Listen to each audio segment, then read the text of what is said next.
They say hunger is the best spice. Hunger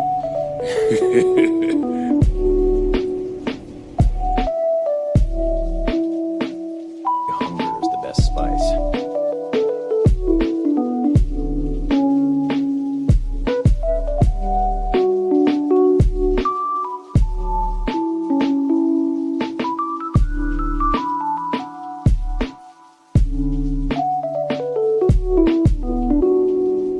Ever heard this story? There once was a tiger-striped cat. This cat died a million deaths, revived and lived a million lives, and he was owned by various people who he didn't really care for. The cat wasn't afraid to die.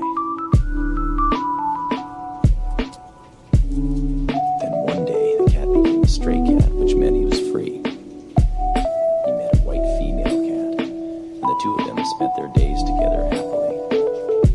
Well, years passed, and the white cat grew weak and died of old age. The tiger-striped cat cried a million times, and then he died too. Except this time, he didn't come back to life. Yeah, it's a good story. I hate that story. I never liked cats, you know that. Oh yeah, that's right.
Et bonjour, bonjour au bot dans le chat.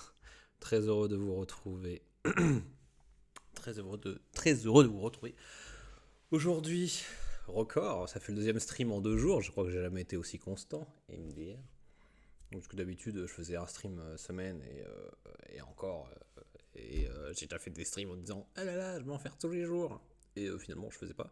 Mais comme j'ai du temps en ce moment. Et ben voilà, hein. On s'y met. Et en plus de ça, parce que genre je m'étais mis pas mal de trucs de côté. Genre je me suis souvenu, genre j'ai revu pas dans ma comment on appelle ça déjà, des merde. Je sais plus comment on appelle ça. Mais genre bref, quand on se met des favoris là comme ça. J'ai un dossier spécial stream potentiel avec plein de trucs que j'ai, en fait, qui s'accumulent au fur et à mesure du temps que je ne stream pas, mais que je me mets de côté en me disant ah ça serait cool, et que je fais jamais finalement, vu que je streamais pas. Donc voilà, j'avais pas mal de choses, et puis j'ai été revoir les infos, et j'étais en mode ah ça peut être intéressant, ça peut être rigolo, nanana, bref. Donc j'ai deux trois petits trucs sympathiques. Donc voilà. Voilà. Je me disais que ça serait sciempa aussi de. Parce que là, c'est surtout des articles de journaux, mais j'aimerais bien faire un peu articles un peu plus scientifiques. Mais bien les sélectionner, parce qu'il y a des articles scientifiques, hein, mais pas dans le sens E égale MC2, hein, dans le sens plus sociologie du numérique, ce genre de choses, quoi. Les communautés de fans, ce genre de trucs, parce qu'il y a des choses intéressantes.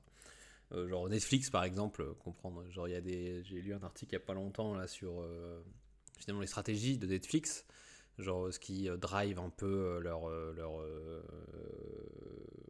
politique de contenu, on va dire. Mais que moi c'est des trucs que je trouve assez intéressants parce que finalement ça explique enfin, un truc que tout le monde, enfin que tout le monde, peut-être pas tout le monde, mais bon bref, que beaucoup de personnes ont finalement sur leur téléphone, sur leur ordi ou dans leur salon en général. Bah, je trouvais ça quand même assez intéressant de voir comment fonctionne cette plateforme, ce site de streaming. Enfin voilà, ce genre de choses, quoi, ce genre de choses. Et des livres aussi, pourquoi ? Parce que très amusant. Ou pas. Je me suis acheté ça. Je sais pas si on la voit. Le sujet digital. Genre, c'est un livre. Quand je l'ai vu, je l'ai trouvé à Emmaüs et j'étais en mode oh dingue, qu'il y ait des choses qui ont l'air plus ou moins assez récentes comme ça. Ça, de quand déjà ce truc ? Attendez, je vous trouve la date. Bon, si c'est pas au début, c'est à la fin. Nanana. C'est. Putain. Ils peuvent pas le mettre. Je crois que c'est pas début 2000, c'est genre aux alentours 2015, 2014, 2015. Ce qui est vieux et pas vieux. Ah voilà, 2015. Ce qui est vieux et pas vieux à la fois. Pour ce qui est parlé du digital. En gros, c'est genre l'individu et vis-à-vis du numérique. Et en fait, c'est des trucs, c'est philosophique. Je comprends que dalle. J'ai juste vu qu'il y avait Bernard Stiegler qui avait écrit un texte là-dedans. Donc je me suis dit que ça serait super intéressant.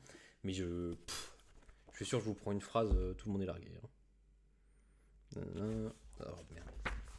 Ouais, flemme. Enfin, flemme, mais ça, c'est le genre de truc, j'aime bien me lancer le challenge de aller. Parce qu'en plus, c'est des articles, genre ça dure, c'est sur 4-5 pages, qui est assez court. C'est des chapitres, genre 4-5 pages, qui est assez court, mais c'est tellement dense. Enfin, genre, je comprends rien au vocabulaire, donc finalement, et au concept, enfin voilà, vocabulaire, concept. Donc, si chaque phrase est un combat, je suis pas sûr d'avoir les épaules. Mais en même temps, ça me challenge intellectuellement, dirons-nous. Donc je me dis, ça peut toujours être sympa à faire. Sinon, autre truc que j'ai emprunté,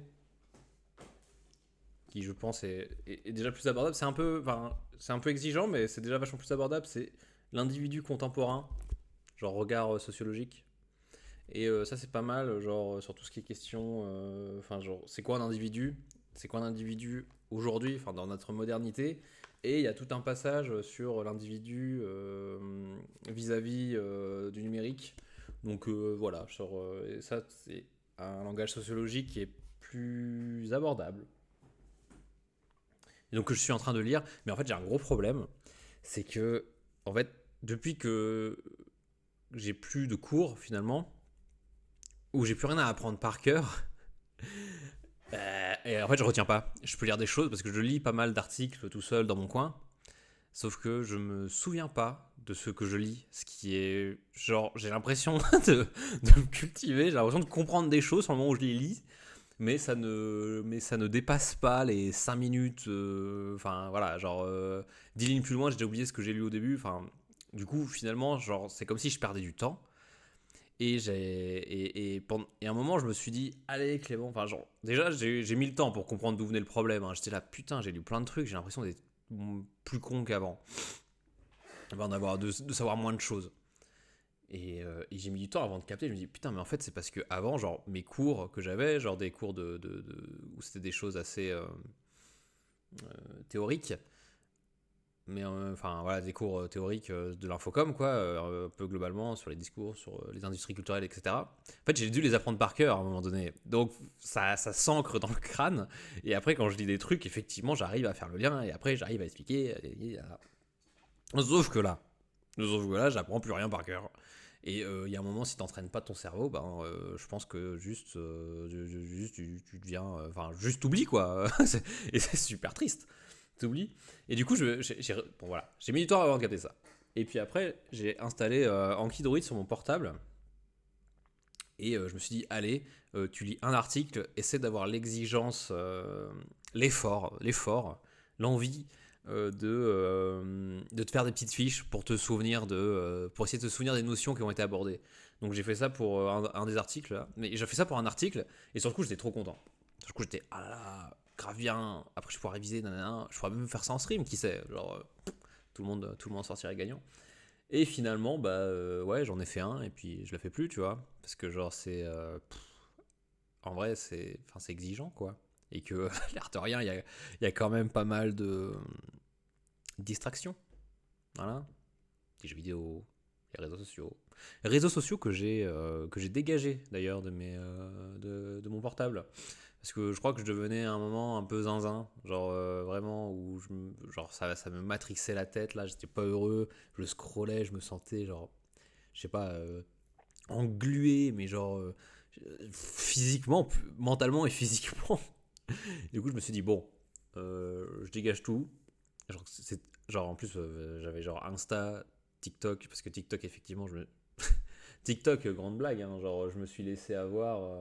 Genre, je me suis dit, Clément, tu es étudiant en infocom. Si tu vas pas voir TikTok, c'est peut-être un peu faute professionnelle, quoi. Genre, on va voir à quoi ça ressemble, parce qu'apparemment, c'est là-dessus que c'est là-bas que ça se passe maintenant. Donc, je suis allé voir, et je me dis, oh, ok. Au début, je comprenais rien. Hein. Genre, j'étais là, mais genre, il me proposait rien. Ça me proposait rien d'intéressant. J'étais, mais je comprends pas. Enfin, bon, bref. J'ai fait vite Zef le boomer. On dit, ok, ça m'intéresse pas. Ça m'intéresse pas. Et après, je me suis dit, mais je peux créer des trucs. Parce que voilà. Et en fait, c'est en créant. Parce que j'ai en créant des trucs, en mettant des TikTok, des machins comme ça, que j'ai fini par en consommer. Et en consommer sans modération, finalement, n'est-ce pas? Donc, ouais. Voilà. J'ai digressé là, non? J'ai digressé. Bon, qu'est-ce que j'ai pris là? Donc bon bah comme d'hab, hein, 3 articles. Enfin, j'ai plus que 3 articles. Genre on va dire 3 sujets. Donc le premier, un truc qui me faisait marrer, j'ai vu ça sur l'ADN.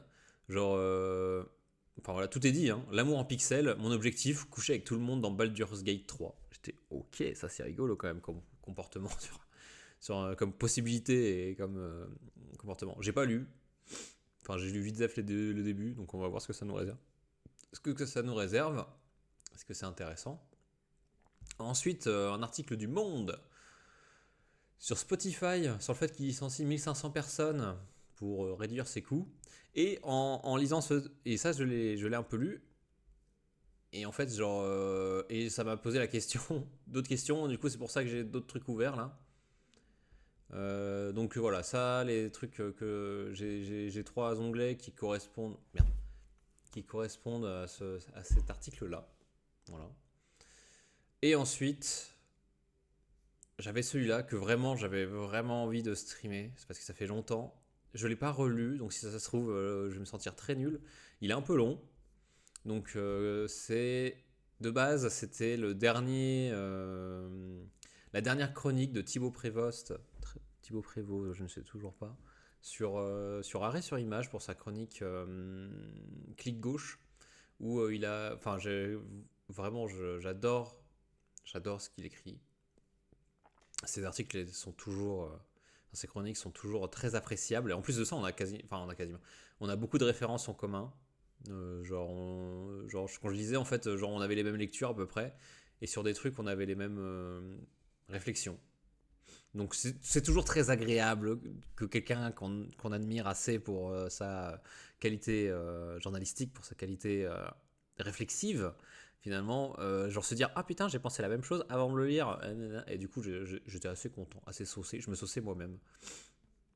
Donc voilà, et pour une fois c'est une chronique qui je trouve assez belle, pas belle forcément dans le style, hein, mais genre dans l'idée, voilà, courage, rêvons. Plutôt que d'être dans la critique pure et dure, de genre la critique numérique, la critique technologique, etc. Genre un truc un peu plus plein d'espoir. Voilà, un truc un peu plus plein d'espoir. Ce sera un truc un peu, voilà, une sorte de petite sucrerie. Plutôt que juste critiquer, genre proposer. Et ça c'est le plus dur, ça c'est le plus exigeant, ça c'est le plus dur. Donc je vous conseille, voilà, hein, on va y aller. Voilà, tous les bots sont là, parfait. Voilà, donc c'est parti le bot. D'ailleurs, il faudrait qu'un jour je comprenne à quoi servent-ils ces bots. J'imagine que c'est pas eux qui vont me répondre, mais quand Paul était là, il ne pouvait pas m'avancer. Faudrait que j'aille chercher, genre, je sais pas qui je pourrais te demander, ou est-ce que sur internet ça explique. Genre vraiment à quoi servent-ils. Bon. C'est parti. Alors. J'aurais peut-être rien d'intéressant à dire là-dessus. Hein. Genre juste, je trouvais ça rigolo. Donc, l'amour en pixel, mon objectif, coucher avec tout le monde dans Baldur's Gate 3. Le jeu vidéo issu de l'univers Donjons et Dragons offre des possibilités inédites en termes de relations sexuelles et amoureuses. 3 joueurs nous racontent les liens qu'ils entretiennent avec les personnages. Alors, vont-ils être déviants, déviantes ou pas? Est-ce que ça va être l'endroit de toutes les luxures possibles? C'est chelou l'entête là. Oh là là. Trop chiant l'entête. J'ai pas joué à Baldur's Gate hein, et j'ai jamais joué à un Donjons et Dragons de près ou de loin non plus. Hein, donc voilà. Avec toi, oula, attends, là c'est de la ligne de dialogue. Avec toi, j'oublie tout, mon Dieu. Je t'aime. Dis-moi que tu ressens la même chose. Dis-le-moi. Dis-le. Vous ne lisez pas de Barbara Cartland, mais un dialogue issu de Baldur's Gate 3. Je crois que Barbara Cartland, ça va être une romancière un peu à l'eau de rose assez connue. Dans les jeux de rôle, il est commun de pouvoir tisser des relations amoureuses avec les personnages et cet opus de l'Ariane Studio, basé sur les règles de Donjons et Dragons, a poussé le curseur assez loin en la matière. Si bien que le magazine Wired, que je vous recommande, si vous voulez apprendre, genre lire des trucs sur le numérique et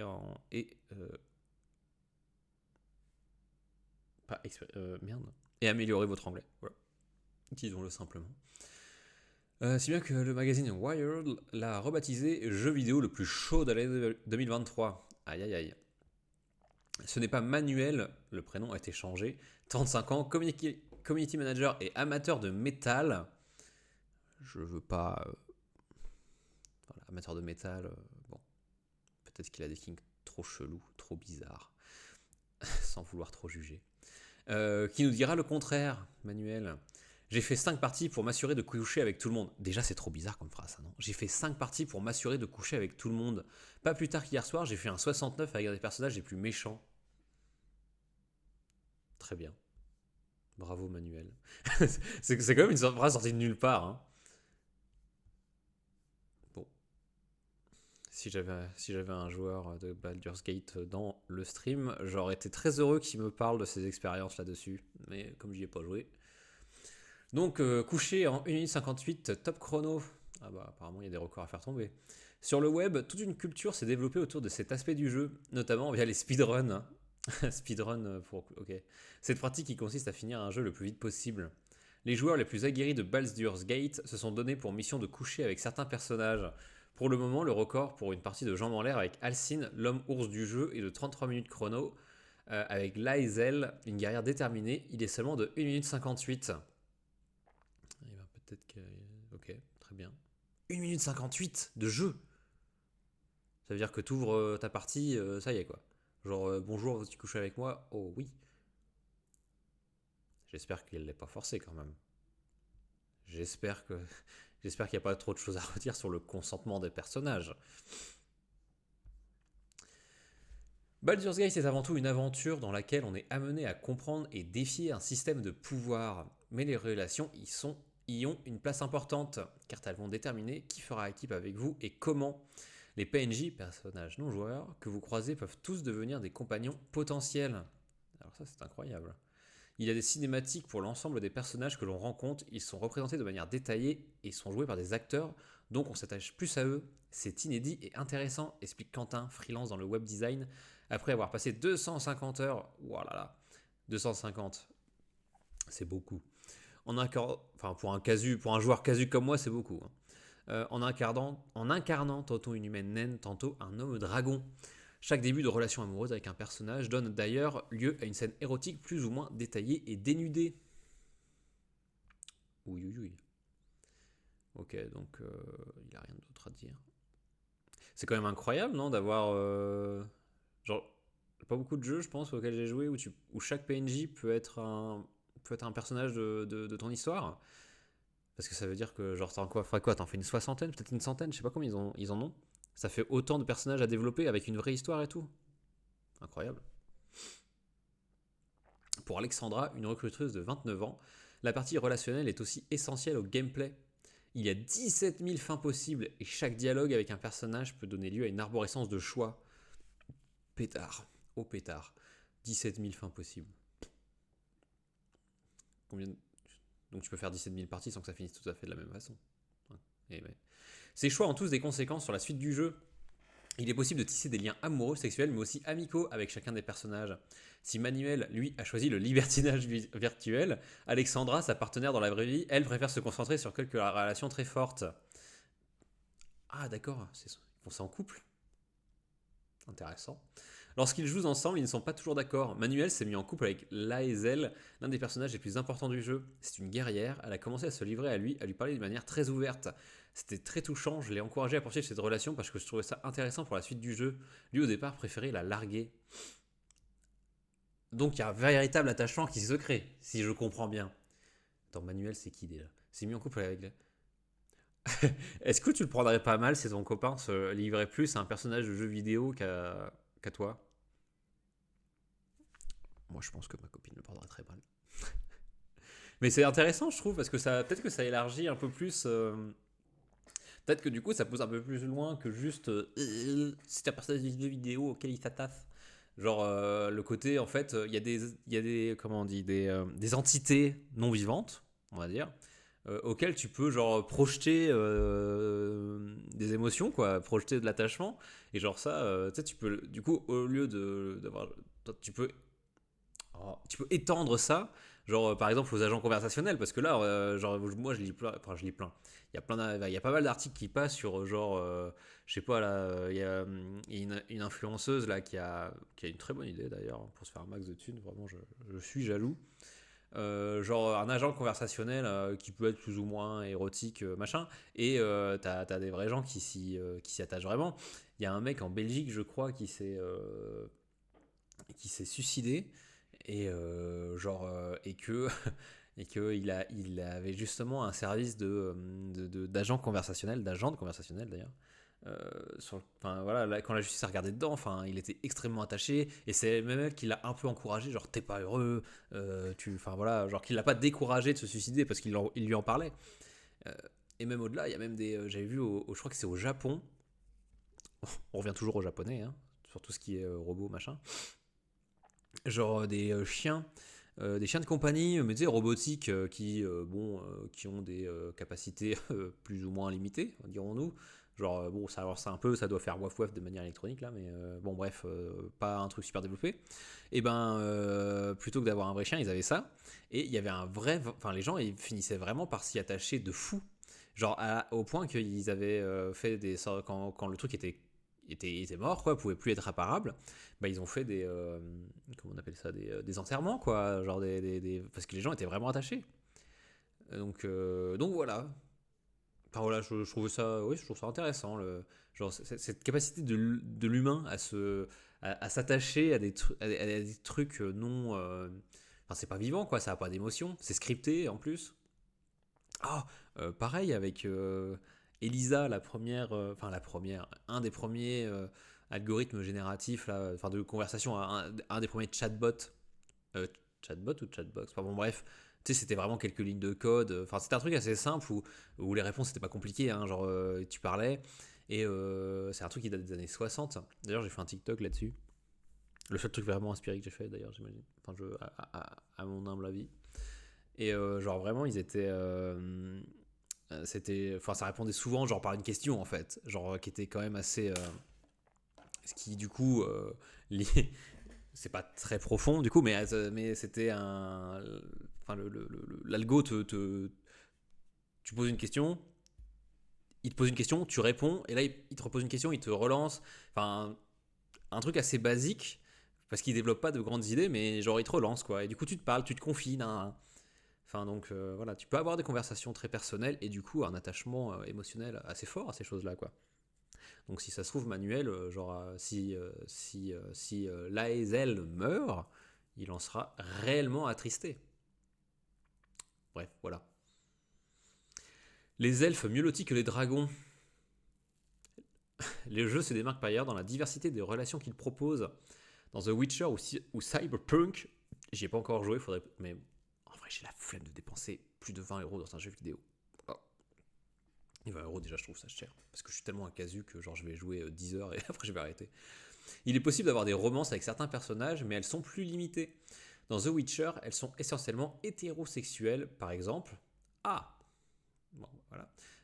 En même temps, je pense que si, dans le jeu vidéo, dès qu'ils font un move, genre, dès que ça se veut un peu plus inclusif et tout, mais les sauces qu'ils prennent, parce que je crois que la commu de gamers en général est assez peu ouverte sur ces choses-là. Donc Baldur's Gate ouvre le champ des possibles. Tout le monde est pansexuel, y compris les hommes poulpes et les empereurs ours. Attention toutefois à ne pas choisir la forme drachéide, prévient-il, qui pourrait vous freiner dans votre aventure sentimentale. Les elfes, eux, ont beaucoup plus d'ouverture. Certains compagnons font preuve de racisme envers des espèces. Tout n'est pas rose aux royaumes oubliés. Ouais, ouais. Peut-être que les travers de la société vont se refléter dans le jeu vidéo.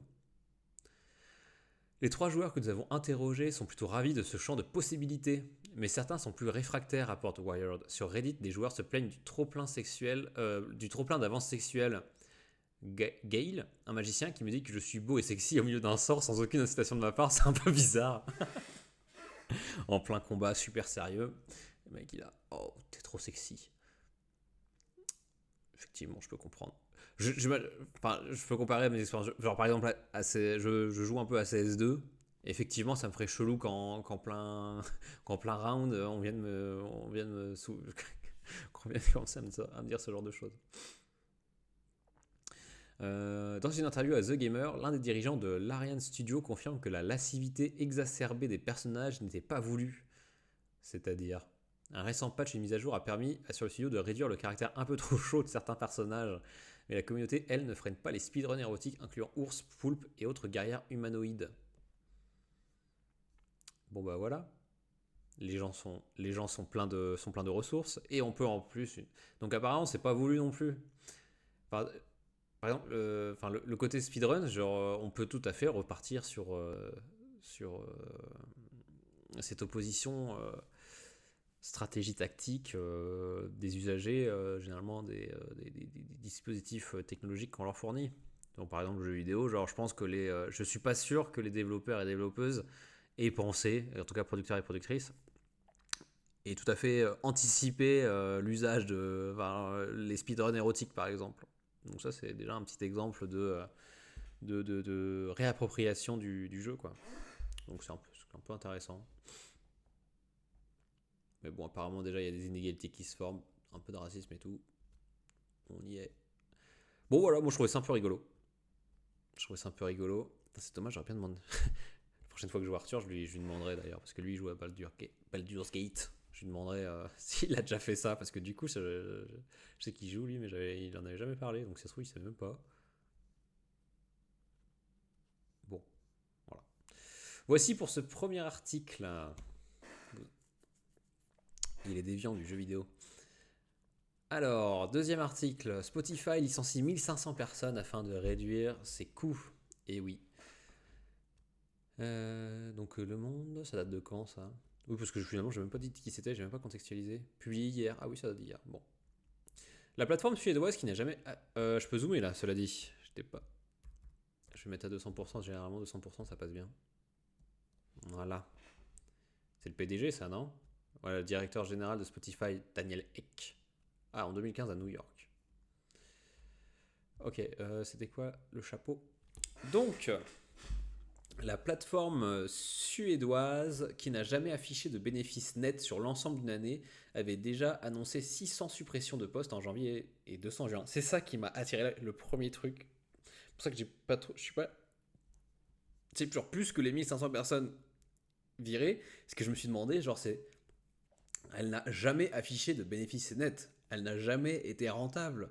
Et du coup, je me suis dit, qu'est-ce que c'est que ce délire? Genre je sais que par exemple Netflix n'est pas rentable. Par exemple, Twitch aussi, je crois que n'est pas rentable. Mais du coup, je me suis posé la question. Mais le truc, c'est que par exemple, Twitch, c'est Amazon. Donc Amazon, même si Twitch n'est pas forcément rentable, Amazon, ils ont la thune pour continuer à injecter de l'argent là-dedans. Sauf que Spotify, c'est. Enfin, je crois pas qu'ils appartiennent à, un gros conglomérat, donc enfin une énorme entreprise par-dessus eux. Donc je me dis, putain, s'ils sont jamais. Genre, s'ils sont pas bénéficiaires, enfin, comment ça se fait qu'ils existent encore, quoi? Enfin bref, bon, allez, lisons. Donc, le numéro 1 mondial des plateformes Spotify, en plus c'est le numéro 1 mondial.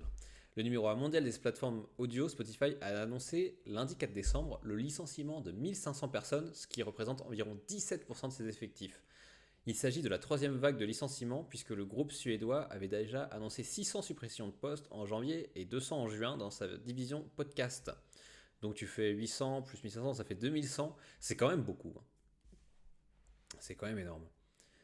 Je suis conscient que pour beaucoup, une réduction de cette ampleur peut paraître surprenante compte tenu du récent rapport positif sur les bénéfices et de nos performances, a écrit le directeur général Daniel Ek dans une lettre aux salariés consultés par l'agence France Presse. Au troisième trimestre, le groupe avait dégagé un bénéfice net de 65 millions d'euros contre 166 millions un an plus tôt, sur fond de hausse de 26% du nombre de ses utilisateurs actifs. Ouais, en gros, ils ont gagné sur l'année trimestre, ils ont gagné de la thune apparemment. Et ils ont gagné en plus de ça des abonnés, ce qui peut être corrélé. Donc, et il y a 574 millions de personnes à utiliser Spotify. Mais en gros, genre là, ils affichent du bénéfice, mais genre sur un an, en gros, ils sont jamais bénéficiaires depuis qu'ils ont commencé. Voilà. Donc, malgré la positivité genre récente de leurs résultats, ils virent. Parce qu'au début, je crois que quand j'avais lu ça, j'étais en mode, je comprends pas s'ils sont bénéficiaires, pourquoi est-ce qu'ils virent les gens, je comprends pas. Mais voilà, parce qu'en fait, genre sur un an, ils sont jamais, enfin depuis qu'ils sont commencés, en fait, ils sont pas bénéficiaires. Et oui, et vague de licenciements dans la tech. Et genre ça, là, Spotify, c'est le dernier en date, mais genre il y a quelques mois, c'était Meta qui virait plein de monde, c'était c'était X, Twitter, qui virait des gens. Bref, genre il y avait une sorte de backlash de l'après-Covid où genre les services numériques ont explosé, enfin les demandes, les usagers et usagères, ça a augmenté tout ce qui était genre services numériques, l'utilisation, les demandes, etc. Donc ils ont énormément investi, enfin du coup ils ont recruté du monde et voilà, maintenant ça ralentit, etc. Donc maintenant ils sont obligés de virer du monde. Bref. Donc c'est un peu ça le contexte, quoi. Donc vague de licenciements dans la tech. Malgré nos efforts pour réduire les coûts l'année dernière, notre structure de coûts pour atteindre nos objectifs est encore trop importante. Ça fait voilà, hein, donc ils sont surdimensionnés, mettant en avant une croissance économique qui s'est considérablement ralentie. Ces licenciements doivent ainsi permettre d'aligner Spotify sur ses objectifs futurs et de s'assurer que est mentionné pour les défis à venir. L'entreprise compte trop de personnes dans les fonctions de support plutôt que de contribuer à des opportunités ayant un impact réel. Donc ils sont qui ne servent à rien. En 2017, l'entreprise comptait quelques 3000 salariés, un nombre qui a plus que triplé pour atteindre environ 9800 personnes à la fin de 2022. Depuis sa création, la plateforme n'a jamais affiché de bénéfices nets sur l'ensemble de l'année et ne réalise qu'occasionnellement des bénéfices trimestriels malgré son succès sur le marché de la musique en ligne. Voilà. Cette nouvelle vague de licenciements s'inscrit dans un contexte morose pour la tech mondiale depuis le début de 2023. Voilà, donc comme je vous disais, aux États-Unis, Meta et Microsoft, Microsoft j'avais oublié, ont annoncé des plans de réduction d'au moins 10 000 personnes chacun. 10 000 c'est beaucoup. Hein. En janvier, Amazon avait aussi annoncé la suppression de plus de 18 000 postes et la maison mère de Google, Alphabet, environ 12 000 postes. Je crois que c'était genre ils avaient jamais connu ça jusqu'à maintenant. Genre ça avait été que recruter plus, voilà. Et en plus ils ont eu un ralentissement de leur activité économique. Mais le truc c'est qu'en fait ralentissement de la croissance, ça veut dire quoi? Ça veut dire aussi que genre ils gagnent quand même, enfin ils sont quand même en croissance, mais pas assez, mais ils doivent quand même virer des gens, quoi. Donc, en vrai, ils vont pas mal, hein, mais bon. RIP les personnes qui se sont fait virer, quoi. Donc voilà, et en gros, je me suis demandé comment ça se fait que, gagne pas de thunes, malgré, comment ça se fait. Genre, comme ils disent là au début, c'est premier streamer mondial, enfin, stream musical mondial, et genre depuis leur début, qui doit être genre 2006, 2007, un truc comme ça, ils gagnent pas d'argent. Il me dit, mais pourquoi ils crèvent pas? Parce que, genre, moi, on m'a appris, quand j'étais quand j'étais au lycée, genre un peu les bases de l'économie, tu vois, genre si une entreprise peut pas perdre de l'argent et n'en fait pas, tout simplement elle fait faillite et voilà quoi. Et elle n'existe plus après, parce qu'elle peut plus se payer ses salariés, elle peut plus rien faire quoi. Donc j'étais là, bon, très bien. Donc je suis juste allé voir Vidzef. Celui-là il sert à rien. Je suis allé voir Vidzef, c'était quoi le business? Genre du coup comment est-ce qu'il gagne de l'argent Spotify? Déjà dans un premier temps on peut répondre à cette question. Donc Spotify c'est du freemium. Donc tu peux et t'abonner et avoir une version gratuite, mais quand tu as la version gratuite, tu as de la pub. Tu as de la pub. Donc voilà, la société génère des revenus grâce. Attends, ça zoome pas là. C'est peut-être 200%. Donc il fonctionne sur du freemium. La société génère des revenus grâce aux publicités diffusées aux utilisateurs gratuits et aux frais d'abonnement mensuels des abonnés premium. Et donc apparemment ça suffit pas. Et donc je me demande, mais qu'est-ce qui coûte aussi cher? Voilà. Donc qu'est-ce qu'il disait là? Les ressources clés de Spotify comprennent sa plateforme logicielle exclusive, son contenu créatif et ses créateurs de contenu, ses investisseurs et ses ressources humaines. Développement de logiciels, l'acquisition de contenu, la maintenance, le marketing, l'expansion de la base d'utilisateurs, la négociation de contrats et la gestion de la bibliothèque musicale. Voilà. Et quelques concurrents. Donc Apple Music, Pandora que je ne connaissais pas, mais d'ailleurs on peut aller voir. Hein. Parce que c'est pas dans Avatar, la planète Pandora? Ou c'est moi qui raconte de la merde? Ah, bah en France, Pandora, c'est un truc de bijoux. Attends, Pandora, streaming musical.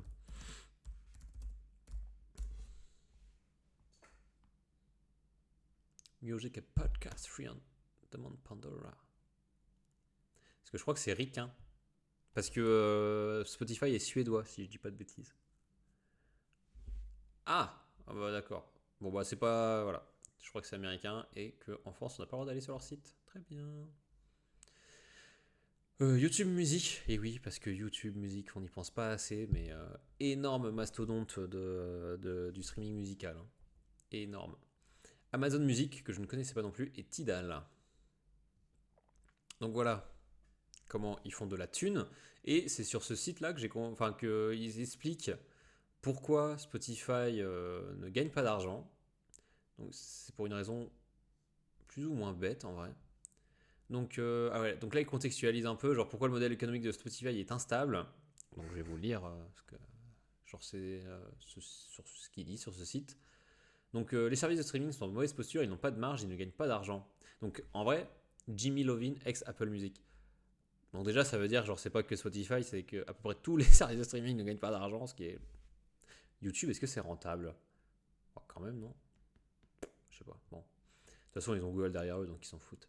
Cette phrase résume parfaitement la situation dans laquelle se trouve Spotify. Des frais aberrants et des marges inexistantes. Pour comprendre pourquoi, il faut appréhender le paysage actuel de l'industrie musicale. Donc, aujourd'hui, l'industrie de la musique est dirigée par 3 entreprises connues de tous et toutes. Universal Music. J'oublie toujours de zoomer. Je fais combien là? 150 200, voilà. Aujourd'hui, l'industrie de la musique est dirigée par 3 entreprises connues de tous et toutes. Universal Music Group, Sony Music Entertainment et Warner Music Group, ou les Big Three, qui détiennent environ les droits de 70% du marché de la musique. 70% les amis. Ce qui est genre, t'imagines, il y a 3 acteurs qui... 70%, c'est... Bon, voilà. On peut appeler ça... je sais plus comment c'est, parce qu'un monopole, c'est une seule personne, mais je sais plus... Un oligopole, je crois. C'est oligopole. Je crois que c'est ça quand genre il y a genre quelques acteurs qui sont, il y a pas beaucoup d'acteurs qui ont oligopole, qui détiennent. Putain, je marque n'importe quoi. Oligol. Qui détiennent absolument tout. Putain, je suis teubé, non? Et en plus, je mets un H. Oh là là là là. Oh là là là là. Ça vous dit le sérieux. Le sérieux avec lequel. Bon, bref. Une situation d'oligopole se rencontre lorsqu'il y a sur un marché un nombre faible d'offreurs représentant un certain pouvoir de marché et un nombre important de demandeurs. Oui, voilà, c'est ça. Donc, sacré oligopole. Hein. Donc voilà, je répète, 3 acteurs qui détiennent 70% du marché de la musique. Hein. Pour simplifier, leur rôle est d'aider les artistes à la promotion et au marketing de leurs œuvres en échange de la propriété de ces dernières. Ce sont les Big Three qui échangent avec Spotify et fixent les termes des contrats. La plateforme de streaming se retrouve donc face à un quasi-oligopole. Putain, en plus c'était marqué en dessous, je suis teubé. Avec un faible pouvoir de négociation et une grande dépendance de son catalogue musical. Spotify en arrive donc à reverser environ 2/3 de ses revenus aux Big Three et à accepter des clauses jouant de sa défaveur. Donc en fait, ils doivent grave de thunes, ça leur coûte la peau du cul d'avoir les musiques de ces 3, enfin du coup les musiques les plus connues sur leur plateforme, quoi. Est-ce que c'est viable? Donc pourquoi Spotify a une situation délicate? Comment s'en sort les autres plateformes de streaming? Alors pourquoi Spotify serait dans une situation plus délicate que ses concurrents Apple Music, Amazon Music ou YouTube Music? Je vais faire une hypothèse, parce que Apple Music ça appartient à Apple, donc ils ont tellement d'argent qu'ils peuvent... c'est pas grave s'ils perdent de l'argent sur ce service-là, tant que ça leur apporte des utilisateurs. Amazon, la même, et YouTube, bah la même. Donc ces plateformes reversent également 2/3 de leurs revenus aux ayants droit, mais contrairement à Spotify, le streaming audio est loin d'être l'activité principale de ces autres plateformes. Bah voilà. Faut pas être un génie pour comprendre ça. Apple Music, par exemple, est inclus dans la formule Apple One et se positionne comme un levier supplémentaire pour intégrer un utilisateur dans l'écosystème Apple. Les pertes générées par Apple Music sont largement compensées par les ventes d'iPhone ou de MacBook. Il en est de même pour Amazon Music et YouTube Music qui s'intègrent à leur écosystème respectif. Mais la situation actuelle de Spotify peut-elle être unique? On pourrait observer des entreprises au modèle économique similaire dans d'autres secteurs pour imaginer une porte de sortie, par exemple Netflix, plateforme de streaming vidéo, qui reverse également des sommes considérables aux ayants droit, a dû rencontrer les mêmes problématiques. Il y a 10 ans, pas vrai. Elle commence quand sa question? Netflix, plateforme de streaming vidéo, qui reverse également des sommes considérables aux ayants droit, a dû rencontrer les mêmes problématiques il y a 10 ans? Pas vraiment. Tout d'abord, l'industrie du cinéma n'est pas aussi concentrée. Oui, Netflix, c'est... Bon, ils disent que oui, c'est pas tout à fait la même chose. Parce que par exemple, genre si Netflix était dans la même configuration que Spotify, par exemple Spotify, du coup, ils auraient un programme avec leurs propres artistes en fait. Genre ils achèteraient les droits genre d'albums pour des artistes, mais genre sans que ces artistes ils payeraient pas des ayants droit, ils payeraient directement. Enfin, ils paieraient pas à Warner ou aux autres, ils paieraient directement les artistes. Genre par exemple Dua Lipa, ça serait payer directement Dua Lipa, ça ne sera pas payer Warner qui s'occupe de Dua Lipa. Mais je sais pas si c'est Warner qui s'occupe de Dua Lipa, enfin vous avez compris quoi. Donc voilà pourquoi Spotify, malgré ses millions, son demi-milliard d'utilisateurs et d'utilisatrices, n'est pas rentable. Parce qu'il paye énormément d'argent aux ayants droit. Mais du coup, comment ça se fait qu'ils existent encore? C'est ça que je comprends pas. Parce que du coup, on a bien compris que pour YouTube, Amazon et Apple Music, voilà, ils ont leur grosse maison mère derrière eux là qui se permet qui ont tellement, genre ils peuvent se permettre d'avoir des pertes là-dessus. Donc je comprends pas. Et mais du coup l'hypothèse que je peux avoir sans avoir trouvé la solution, dis donc il y en a des bots. Bonjour, bienvenue à toutes. Si jamais il y a un vrai utilisateur ou une vraie utilisatrice, n'hésitez pas à me dire bonjour. Ça me ferait extrêmement plaisir de savoir que je me parle pas moi-même. Même si je suis tellement égocentrique que genre ça me dérange pas tant que ça finalement.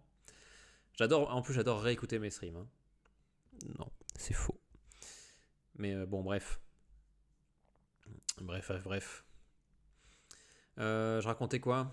Ah oui, j'imagine que comme ils font de la thune, ils peuvent emprunter à des banques et genre en disant on va être rentable à terme, machin, parce que c'est ce qui Ah merde, j'ai oublié le. Enfin bon, ouais, j'allais dans un autre article, il disait, genre, le directeur, des général, là, le DG de Spotify, disait qu'à terme, ils finiront par être rentables, sauf qu'ils disent pas quand. Alors, la question, c'est est-ce que c'est du bullshit? Et est-ce que. Ou pas? À qui.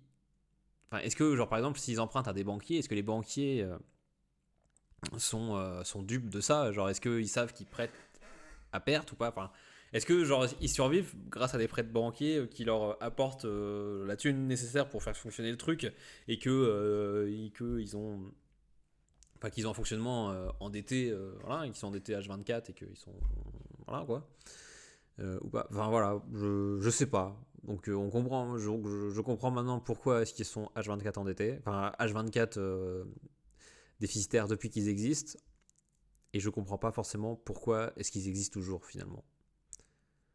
Voilà. Et ben c'était tout pour ça. Putain, quand je parle tout seul, ça dure pas très longtemps. Hein.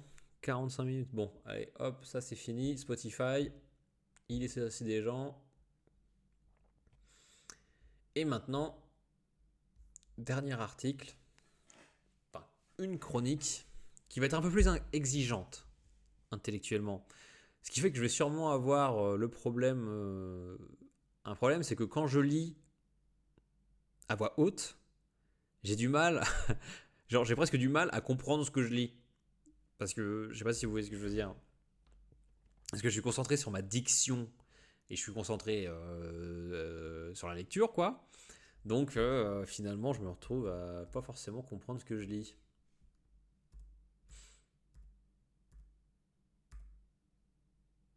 Oula. Voilà, le 100%. Regardez, si Thibaut Prévost. Ah non, par contre, ça c'est emmerdant. Euh, Voilà, comme ça c'est mieux. Or donc, pour sa dernière, clic gauche. Alors, c'était sa dernière à l'époque, parce que ça date de il y a combien de temps? Le 25 septembre 2022. Imaginez-vous donc, c'est il y a si longtemps. 11 minutes 52 de lecture. Waouh. Voilà. Donc ça date du 25 septembre. Ça fait depuis le 25 septembre. Hein. Je vous jure que je l'ai de côté en me disant genre on fera un stream. Hein. Il faut que je le lise. Hein, parce que moi il m'a redonné de l'espoir. Il a repris, mais il a repris une chronique. Je crois que il a repris clic gauche tout simplement, mais je sais plus c'est quoi son rythme. Genre un par mois, enfin une par mois. Bref. Alors, une petite touche, comment dire, d'espoir dans ce marasme qui est le nôtre actuellement. Donc pour sa dernière, clic gauche fait dans le serein. Pas d'énervement, pas de rage, mais un encouragement à produire un imaginaire radicalement alternatif aux fantasmes techno-industriels et transhumanistes. Et ça n'a pas de prix. Cette semaine, j'ai décidé de ne pas m'énerver. C'est bien. Dit comme ça paraît simple, mais la difficulté avec laquelle j'attaque ce texte... Attends, faut que je lise de manière très calme. Mais la difficulté avec laquelle j'attaque ce texte annonce l'ampleur de la tâche qui m'attend. Je crois que je ne sais pas écrire autrement qu'en ayant envie de brûler et guillotiner des trucs. Je n'aimerais pas être dans la même salle que lui quand il écrit. Genre, à coup sûr, il met un coup de stylo dans la main comme ça, là, parce que je l'ai énervé. Bref. Tous les 15 jours, cette chronique va chercher son origine dans différentes formes de rage, qui vont de la haine flamboyante au mépris glacial, en passant par le dégoût, la révolte, l'indignation, la colère noire, etc. La colère est un carburant, un liquide amniotique dans lequel baignent mes réflexions technocritiques bimensuelles. C'en est même devenu, sans que je m'en rende compte, une méthodologie d'écriture. Je m'énerve d'abord, j'essaie de savoir plus sur l'objet de ma colère, ce qui a pour effet de m'énerver encore plus, et lorsque le récipient déborde, j'écris. Je dirais pas que j'ai les mêmes... Est-ce que j'ai même...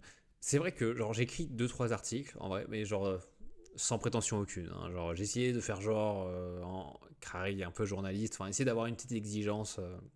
Hein. Mais je suis d'accord, où je me suis dit, putain, il y a un truc qui m'énerve, faut que j'écrive parce que ça me saoule, faut que j'extériorise. C'était sur au moment où il y avait genre ChatGPT là, je crois que c'était l'année dernière. Bah, c'était au moment de la sortie de ChatGPT par OpenAI, en tout cas au grand public, la sortie de ChatGPT au grand public. Genre, et comme je lis énormément la presse, puis, genre, il y a un truc qui m'a gavé, genre dans tous les. Dans énormément d'articles, c'est genre vraiment, c'était l'anthropomorphisation de l'intelligence artificielle en gros. Genre vraiment, il parlait genre comme si c'était un vrai bonhomme qui avait des. Enfin, comme si c'était un vrai être. Alors que globalement, si tu résumes le truc, ce sont des algorithmes certes assez poussés, mais enfin ça reste des algorithmes, ça reste des trucs de calcul. Enfin, ça réfléchit pas, ça pense pas, ça n'émotionne pas. Vous voyez, ce mot n'existe pas. Enfin voilà, ça ne ressent pas.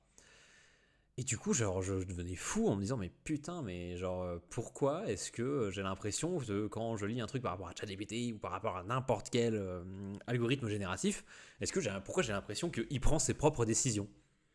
Et ça me rendait fou. Et, euh, et ça m'a fait ça avec ChatGPT, mais ça m'a fait repenser aussi à un autre truc qui était passé là. C'était un. Du coup, c'est genre un compte sur Insta, je sais plus, bon, bref, où en gros il y a une équipe, une entreprise qui possède du coup un influenceur virtuel, donc qui n'a pas d'existence hein, propre. C'est une sorte d'avatar, mais qui est généré par intelligence artificielle. Enfin non, c'est un rappeur, pardon, voilà. C'est un rappeur, je sais plus comment il s'appelle. On va aller regarder ça tout de suite. Alors, merde, qu'est-ce que je peux mettre? Rappeur virtuel. C'est Lil quelque chose, je crois. FN Mecha, voilà, je crois que c'est lui. Voilà, c'était lui. Enfin, c'était lui, ça rien. C'est vrai que c'est bon. C'était cet avatar, cette entité virtuelle. Et en gros, ces textes sont générés par un algorithme génératif, du coup. Et bon, bref, voilà. Et en gros, l'équipe qui était derrière avait signé un contrat avec une maison de production musicale et qui était assez connue apparemment parce qu'ils avaient produit les Beatles et tout. Enfin voilà. Et voilà, déjà ça avait fait un peu de bruit. Puis après, ils se sont fait dégager parce que le contrat a été rompu parce qu'apparemment il y avait des paroles genre un peu racistes et tout dans le merdier quoi. Et enfin bon, bref, du coup ça a cassé le contrat. Mais tous les articles qui parlaient de ce rappeur justement ne parlaient genre c'est comme si c'était lui qui avait signé le contrat, c'est comme si c'était lui qui chantait, alors que c'était quelqu'un, enfin c'était quelqu'un qui chantait derrière. Et le truc c'est qu'on parlait jamais de l'entreprise, enfin elle était mentionnée de temps à autre, mais on n'en parlait jamais de cette entreprise et qui sont les gens derrière ce truc. Et du coup je me suis dit que ça illustrait assez bien la tendance actuelle de finalement genre en anthropomorphisant les intelligences artificielles, finalement on gomme totalement le facteur humain dedans. Et donc ça fait du coup tu dépolitises totalement le truc quoi, parce que si c'est genre tout d'un coup c'est comme s'ils prenaient ses propres choix et les équipes derrière ne faisaient pas de choix quoi. Enfin genre j'ai l'impression que ça dépolitise le truc quoi, genre je sais pas comment dire. Et enfin bref, ça fait genre ça permet aussi de parler de digital labor, tu vois, genre voilà, derrière les trucs qui paraissent tout automatisés, ben il y a des humains qui travaillent. Voilà. Donc ouais, cette anthropomorphisation, putain, j'arrive pas à parler hein. Anthropomorphisation. Voilà. Des intelligences artificielles, je la trouve assez réductrice finalement et voilà, enfin bon bref, tout ça pour vous dire que ça m'avait gavé de lire plein de trucs là-dessus et de me dire mais putain pourquoi il parle comme ça et ça m'a poussé voilà et du coup j'ai écrit un truc là-dessus. Bref. Nanana. Donc là il dit qu'il a envie de buter tout le monde quand il écrit. Donc voilà. Je reprends une voix calme. J'aurais pu, une fois de plus, me laisser porter. Ce ne sont pas les sujets qui manquent. J'en ai même tout un dossier là, sur mon bureau virtuel. Des colères thématiques rangées en colonnes, prêtes à se transmuter en interminables pavés de texte. J'étais prêt à vous parler de Kiwi Farms, le sympathique portail dédié au doxing et au harcèlement de militantes LGBTQI qui vient d'être déplatformé par son hébergeur Cloudflare et des questions désagréables que ça pose sur le pouvoir des hébergeurs face à la loi. Effectivement. J'étais déjà bouillant à l'idée d'écrire sur Ring Nation, la future télé-réalité produite par Amazon et composée uniquement d'images de caméras de surveillance connectées Ring que possède et vend Amazon. Ah ouais, ça fait vraiment dystopique, hein, franchement. Parce que je sais pas si on a ça en France, mais aux États-Unis, genre, en tout cas sur les réseaux, je vois pas mal genre des extraits de Ring Bell justement, où des gens, enfin où ça filme quoi devant chez les gens. Et du coup, en fait, ça filme un peu le dehors et la vie publique et tu vois des dingueries quoi. Et du coup, en gros, ça serait genre, ouais, ils voulaient genre mettre en scène, enfin les gens dans leur vie normale quoi, et montrer les trucs un peu cons qui peuvent leur arriver ou je sais pas quoi. Enfin bref. Ce qui posait vachement de questions sur la vie perso, en fait, la vie privée. Est-ce que vraiment. Parce qu'en plus de ça, genre, t'imagines, t'es quelqu'un qui vient sonner chez tes voisins, tu sais même pas qu'il y a une ring bell, tu te fais filmer, tu fais un truc con, j'en sais rien. Enfin, bon, bref. Vous voyez le truc qui peut poser problème, quoi. Et pour finir, j'avais aussi pensé à m'attaquer à Student Pop, la startup française qui disrupte le job étudiant en réussissant l'exploit de la rendre encore plus précaire et moins bien payé qu'avant. Cela, je les garde précieusement au chaud dans un coin de ma haine de classe. Mais j'étais un peu genre lassé quoi. Le capitalisme de plateforme vomit chaque jour une marée d'immondices sur les rives de nos attentions et ramasser les plus brillants pour vous les mettre sous le nez m'a soudain semblé une activité profondément puérile. Et effectivement, je suis assez d'accord avec ça. C'est qu'il y a un moment, genre t'es vénère contre des trucs, ce qui te pousse, tu vois, ce qui te pousse à réagir.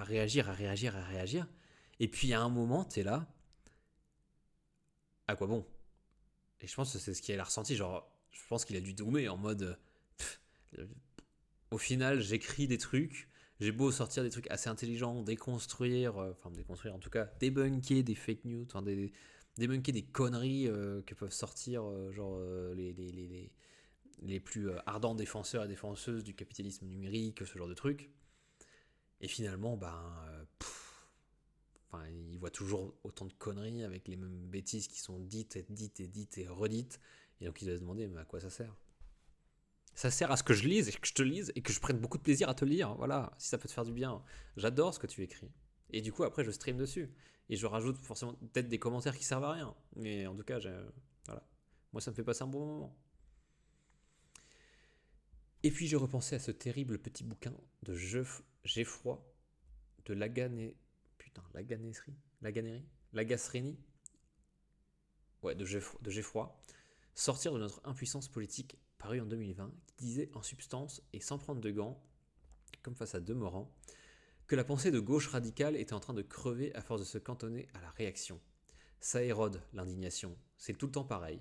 Le camp d'en face invente une saloperie, on s'énerve, on trouve un angle bien senti et des arguments étayés pour démonter le projet. L'article paraît, le projet a quand même lieu. C'est là où je pense que tu dois te sentir très inutile. Reboot chaque semaine, une nouvelle pièce dans la machine. Et oui. Et du coup, c'est là où on arrive sur le truc. Il faut proposer autre chose. Genre, faut pas juste réagir, il faut proposer. Et c'est exactement ce qu'il fait là. Enfin, c'est exactement ce qu'il va faire dans mes souvenirs. Évidemment, il reste nécessaire et urgent d'identifier, d'alerter, de contextualiser, de proposer un autre récit critique du monde. Surtout vis-à-vis d'une industrie et d'une élite techno-industrielle, celle que Mackenzie Wark appelle classe vectorialiste, qui a su, au fil des décennies, convaincre son monde que la pérennité des civilisations humaines passe nécessairement par l'expansion infinie de sa tyrannie discrète. Voilà, typiquement ce que je vous disais au début, j'ai lu, j'étais concentré, j'ai rien compris. Surtout vis-à-vis d'une industrie et d'une élite...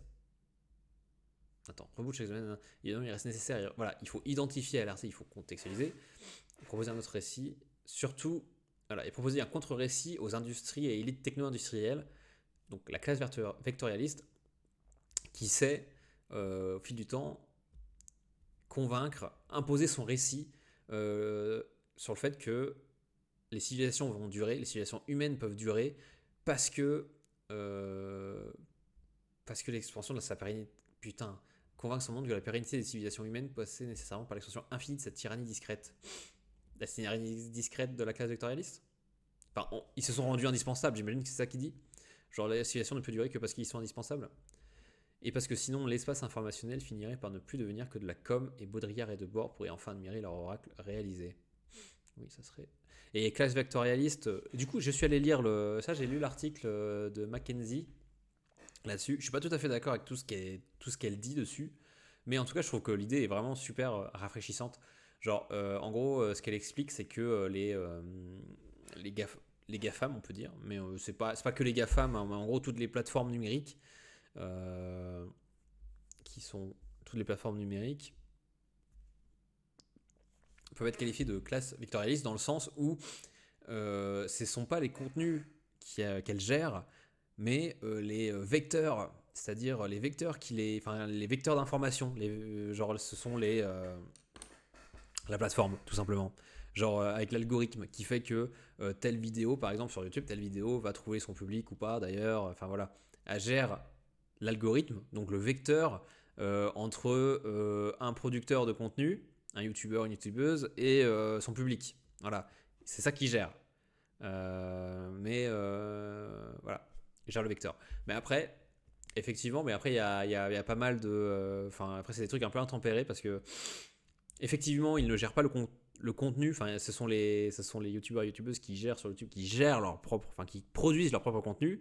Mais faut pas oublier que pour que match des intérêts des annonceurs, là, des annonceurs qui mettent leur pub sur les vidéos des gens et tout, et YouTube et les influenceurs, en gros, YouTube essaye d'encadrer quand même un petit peu la production. C'est-à-dire que ceux qui sont destinés à devenir professionnels, on va enfin, YouTube va avoir un programme pour eux, enfin, ils ont déjà eu des programmes, ils ont des programmes pour encadrer, genre voilà, te donner des conseils dans la réalisation, te donner des conseils dans l'éditorialisation de ton contenu, ce genre de truc pour que ça soit matchable au maximum pour que les annonceurs puissent avoir confiance dans les vidéos sur lesquelles va apparaître leur pub, quoi, en gros. Donc il y a quand même une sorte d'encadrement. Ils ont aussi sorti un manuel, quoi, genre pour te dire comment faire. Mais du coup, c'est pas un contrôle ferme, hein, c'est plutôt souple. Mais voilà. Enfin bon, bref. Tout ça pour dire que globalement, voilà, classe vectorialiste, ce sont les plateformes qui contrôlent les vecteurs par lesquels vont passer les contenus qui sont créés. J'en étais où? Donc voilà. Mais parfois, on se demande à quoi ça sert tout ça. À quoi ça sert de dénoncer tout leur discours bullshit et toutes les bêtises, tout ce qu'ils essaient de nous imposer là, hein, les capitalistes numériques. Donc à quoi ça sert de les critiquer? On se demande si on n'aurait pas un peu dévié de l'objectif initial, le long terme et le plus grand nombre, pas la mise en valeur de soi le temps d'une embrouille instantanée dans le vide social de Twitter. Ouais, Twitter, j'ai un peu abandonné. Hein. Il y a le risque, enfin, d'une addiction à cette colère numérisée, valorisée, monétisée. Le risque de tomber dans ce que Lee Wiesel, chercheur technocritique à Virginia Tech, appelle la criti-hype, ou l'exagération des risques sociaux posés par des techniques et des technologies émergentes mises au service de l'idéologie capitaliste, histoire de se faire un peu frissonner d'effroi. Tiens, est-ce que ça vous rappellerait pas l'IA, par exemple? Au hasard. Vraiment dans le plus grand des hasards. Criti-hype, je connaissais pas, tiens. Je me souvenais pas de ça. Moi, je me mets de l'autre côté. Hein. Wesh, c'est en anglais. Je te le lirai plus tard parce que déjà, là, parler, genre lire un article en français et le comprendre en même temps, c'est un peu chaud, alors en anglais, laissez tomber. L'exagération, oui, réfléchir à la menace d'un assassinat par un robot sexuel contre la distance par un hacker, c'est drôle, mais ce n'est pas forcément dans la liste des priorités technocritiques à une époque où les algorithmes du service public détruisent des familles entières. Dixit, mon live d'hier, où il y a justement la CAF avec son algorithme qui vise spécifiquement les gens les plus précaires parce que ce serait eux qui frauderaient le plus alors que c'est pas forcément vérifié ça. Et que du coup c'est eux qui vont être le plus harcelés, genre justifiez-vous, alors qu'ils sont vraiment déjà dans la merde. En plus de ça, ça pousse des gens à ne jamais réclamer les droits. Hein. C'est pas genre une aide possible, c'est des droits. Donc voilà. Tout technocritique qu'on soit, difficile de ne pas s'enliser dans les logiques de production dictées par les plateformes, dans cette grammaire de l'indignation vide et de la réaction instantanée où les colères éruptent aussi vite qu'elles se dissolvent. Sur Twitter, l'infini corps des polémiques dessine le territoire d'un monde médiatique en suspens, auto-alimenté par l'énergie dépensée par ses utilisateurs. Toute cette machinerie, pourquoi continue à hurler un jour de plus avec la meute et merde. J'ai lâché mon ton calme là. D'ailleurs, lui aussi, non? Ouais, donc en gros, ce qu'il dit, c'est que, genre, est-ce qu'on prendrait pas un peu de recul, voilà, sur, parce que finalement, c'est vrai que est-ce que c'est pas ces plateformes là qui nous imposent leur flux, qui imposent leur temps, voilà, qui imposent leur temps de réflexion, c'est-à-dire le temps long, machin, c'est compliqué, genre, voilà, faut, ça brasse, ça brasse, ça brasse, genre une nouvelle remplace l'autre, etc., etc., etc., et puis finalement, t'as jamais, ça s'oublie vite, mais ça revient très, enfin. Voilà, une sorte de flot d'informations. Et ça, vraiment, quand tu lis les journaux, c'est un peu ces logiques-là, quoi. Et c'est encore exacerbé. Par exemple, sur Twitter, c'est exacerbé, ça. Enfin bon. Donc lui, ce qu'il dit, c'est genre, est-ce qu'il faudrait pas se poser et prendre un peu plus de recul plutôt que se perdre sur des détails un peu rigolos, un peu merdiques, et se concentrer sur les vraies questions. Il existe pourtant une alternative. Pardon. C'est fou ça, quand je parle à voix haute, là, que je lis, ça me donne toujours envie de rôter. Est-ce que je vous ai perdu, les bots? Est-ce que je vous ai perdu? Apparemment pas, vous êtes toujours là. Il existe pourtant une alternative que l'on s'interdit par principe lorsque l'on fraye de trop près avec le journalisme et les sciences sociales. L'imaginaire. Ce Xanadu peuplé d'auteurs. C'est quoi ça? Qu'est-ce que c'est que ça? Xanadu. Xanadu. Comédie musicale inspirée du film et le nom du monde virtuel ou du court-métrage Garage Keys réalisé par. Ouais. Bon, j'irai voir. Peuplé d'auteurs et d'autrices de fiction, d'artistes, de conteuses, de comédiens et de penseuses iconoclastes où les journalistes qui ne jurent que par le fait sourcé, les universitaires que par la méthode académique, ne s'aventurent pas, souvent, oui parce que ça arrive des fois, se lancer dans la bataille des imaginaires. Ça je trouve ça vraiment méga important. Ça c'est une réflexion que j'ai depuis pas mal de temps déjà. Effectivement, genre changer les idées, enfin je sais pas, genre changer des points de vue des fois c'est aussi aller aller dans le domaine de l'imaginaire quoi, genre c'est, je sais pas comment dire, genre c'est proposé au lieu d'avoir je sais pas, genre par exemple l'imaginaire qu'on a autour de l'IA, c'est je sais pas moi, l'humain qui va se faire remplacer, enfin voilà, c'est les trucs un peu comme ça qui nous viennent un peu instantanément, qui sont construits médiatiquement quoi. Et voilà quoi, genre proposer des récits alternatifs, parce que genre qu'est-ce qui fait parce que ça c'est un truc, genre l'imaginaire c'est un truc important parce que c'est un peu ce qui fait le lien dans une société. En gros c'est on a un imaginaire commun, c'est ce qui fait qu'on fait commun, genre et actuellement d'ailleurs on a ces imaginaires là, on a ces récits communs qui sont en train de se fracturer mais puissance 1000 quoi, et dont le numérique participe à cette fragmentation. Euh, des fois, à juste titre, il y a des récits communs qui sont complètement bullshit, quoi, et d'autres, bon, bah voilà, quoi, qui ne le sont pas tellement. Genre, le rapport à la vérité, je veux dire, actuellement, il est chaud, quoi. Parce que, genre, sur les médias, enfin, genre, en ligne, le rapport à la réalité, c'est chaud. Genre, à qui tu peux te fier, voilà, bref. Et du coup, genre, si on n'a pas, si on n'a rien en commun, si on croit absolument pas au même truc, on peut pas faire une société. Et du coup, tu te retrouves avec des sociétés complètement fragmentées, ce qui est pas forcément une super bonne nouvelle. Genre un récit, un imaginaire, un récit assez consensuel, mais qui est en train de se fracturer. Par exemple, c'est genre le côté, enfin la méritocratie par exemple. Ça c'est un truc sur lequel notre société est quand même un peu basée. Genre si tu bosses dur, tu vas réussir, enfin tu vas t'en sortir. Et ça c'est un truc genre et ça c'est le genre de truc qui est plutôt partagé par tout le monde, mais que actuellement, en tout cas je pense, et à juste titre que c'est en train d'être, en tout cas ça n'est plus vrai. Si ça a été un peu vrai fut un temps, aujourd'hui ça commence à être compliqué de le soutenir quoi. Donc par exemple voilà un grand récit qui accompagne notre démocratie quoi. Enfin qui accompagne notre pays. Je sais pas si je suis très clair mais bon bref.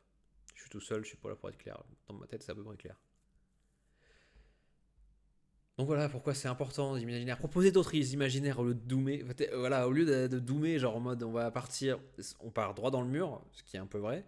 Bah, réussir à proposer d'autres imaginaires enviables, ça va peut-être faire en sorte qu'on va réussir à pas aller dans le mur de manière, genre par exemple, écologiquement parlant, par exemple.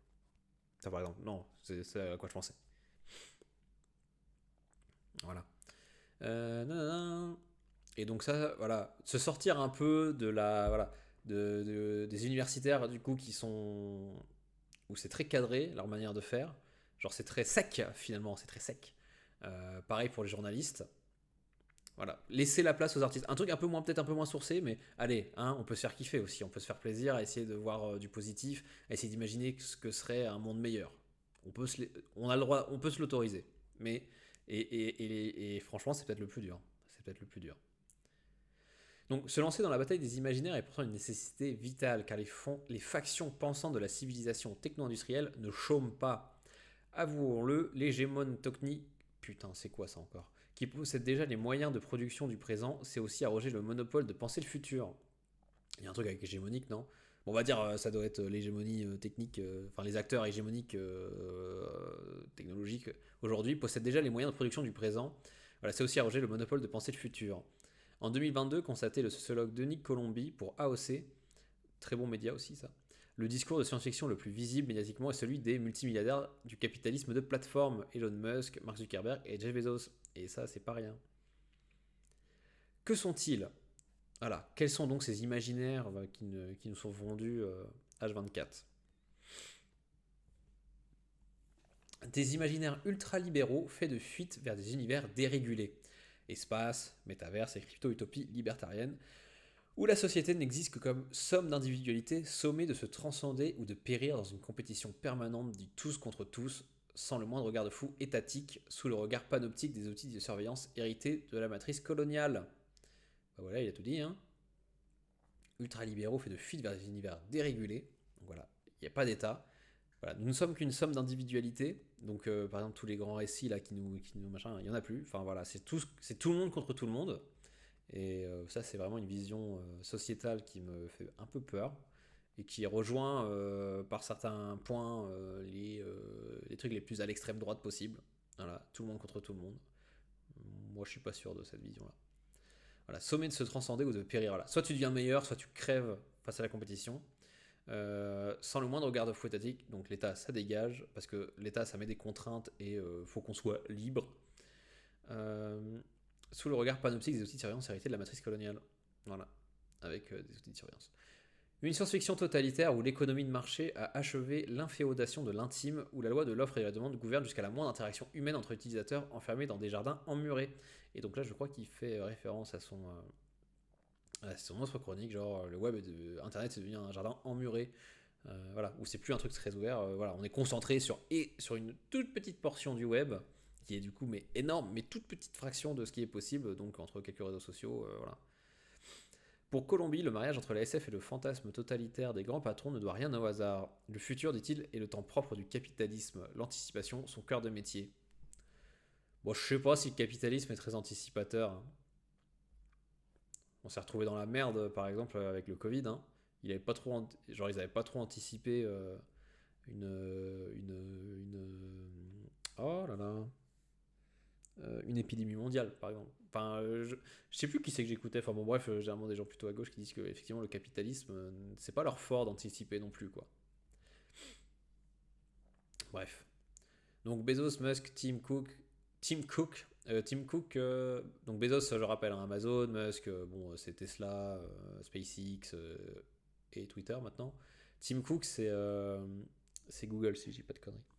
Et consorts ont bien compris l'étendue de leur pouvoir, celui de faire advenir leur vision, y compris eschatologique. Ça veut dire quoi, eschatologique? Ça, c'est le genre de truc, à chaque fois que je tombe sur le mot, je vais voir, et à chaque fois j'oublie. Quand je vous disais au début du stream là que mon problème c'est que je me souviens de rien. Et le discours sur la fin du monde ou la fin des temps. Ah voilà. Très bien. Dans 2 jours j'aurais oublié. Ils faire advenir leur vision donc de fin du monde là. Par leur force ou le plus souvent par la persuasion à coup de milliards de dollars de marketing. Définir le mal pour mieux vendre le remède, libre concurrence, dérégulation du marché, innovation technique, ruissellement économique, transhumanisme, IA, Web3, crypto-archipel, NFT et toutes les monstruosités venues de leurs imaginations de bourgeois. Oh, paf, ça c'est envoyé. Après, si je dis pas de... Après, est-ce qu'ils flippent vraiment avec l'IA? Parce que j'ai vu que... Enfin, il y avait eu tout un bordel là sur le fait qu'ils avaient... Genre, ils demandaient de la régulation sur le développement des IA, machin, etc. Bref.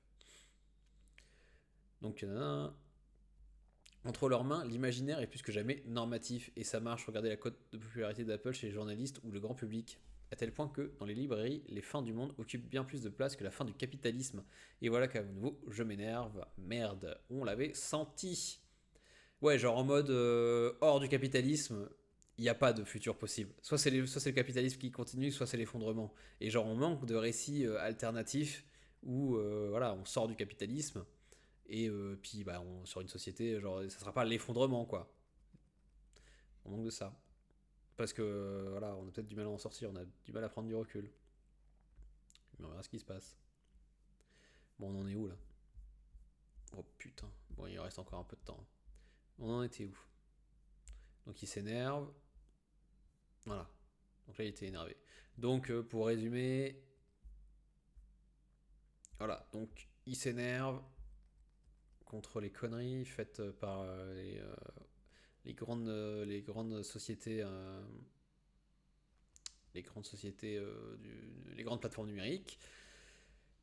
Reposer les questions au lieu de réagir. Voilà, prendre un peu de recul et s'émanciper un peu du temps médiatique que nous imposent ces plateformes. Voilà, alors prendre le temps de poser les vraies questions, les trucs qui importent vraiment, et pas genre juste, voilà, pas genre juste réagir. Il y a des petits trucs un peu rigolos, un peu merdiques des fois. Repartir sur le domaine de l'imaginaire parce que c'est important. Parce que eux, en tout cas, les plateformes, enfin en tout cas les grands acteurs du numérique ne se gênent pas pour envahir notre imaginaire, voilà, de leur vision du futur, quoi. Donc un truc hyper libéral, un truc où c'est tout le monde contre tout le monde, où il y a plus d'État et que tout ça surveillé, enfin et qu'on soit tous bien surveillés par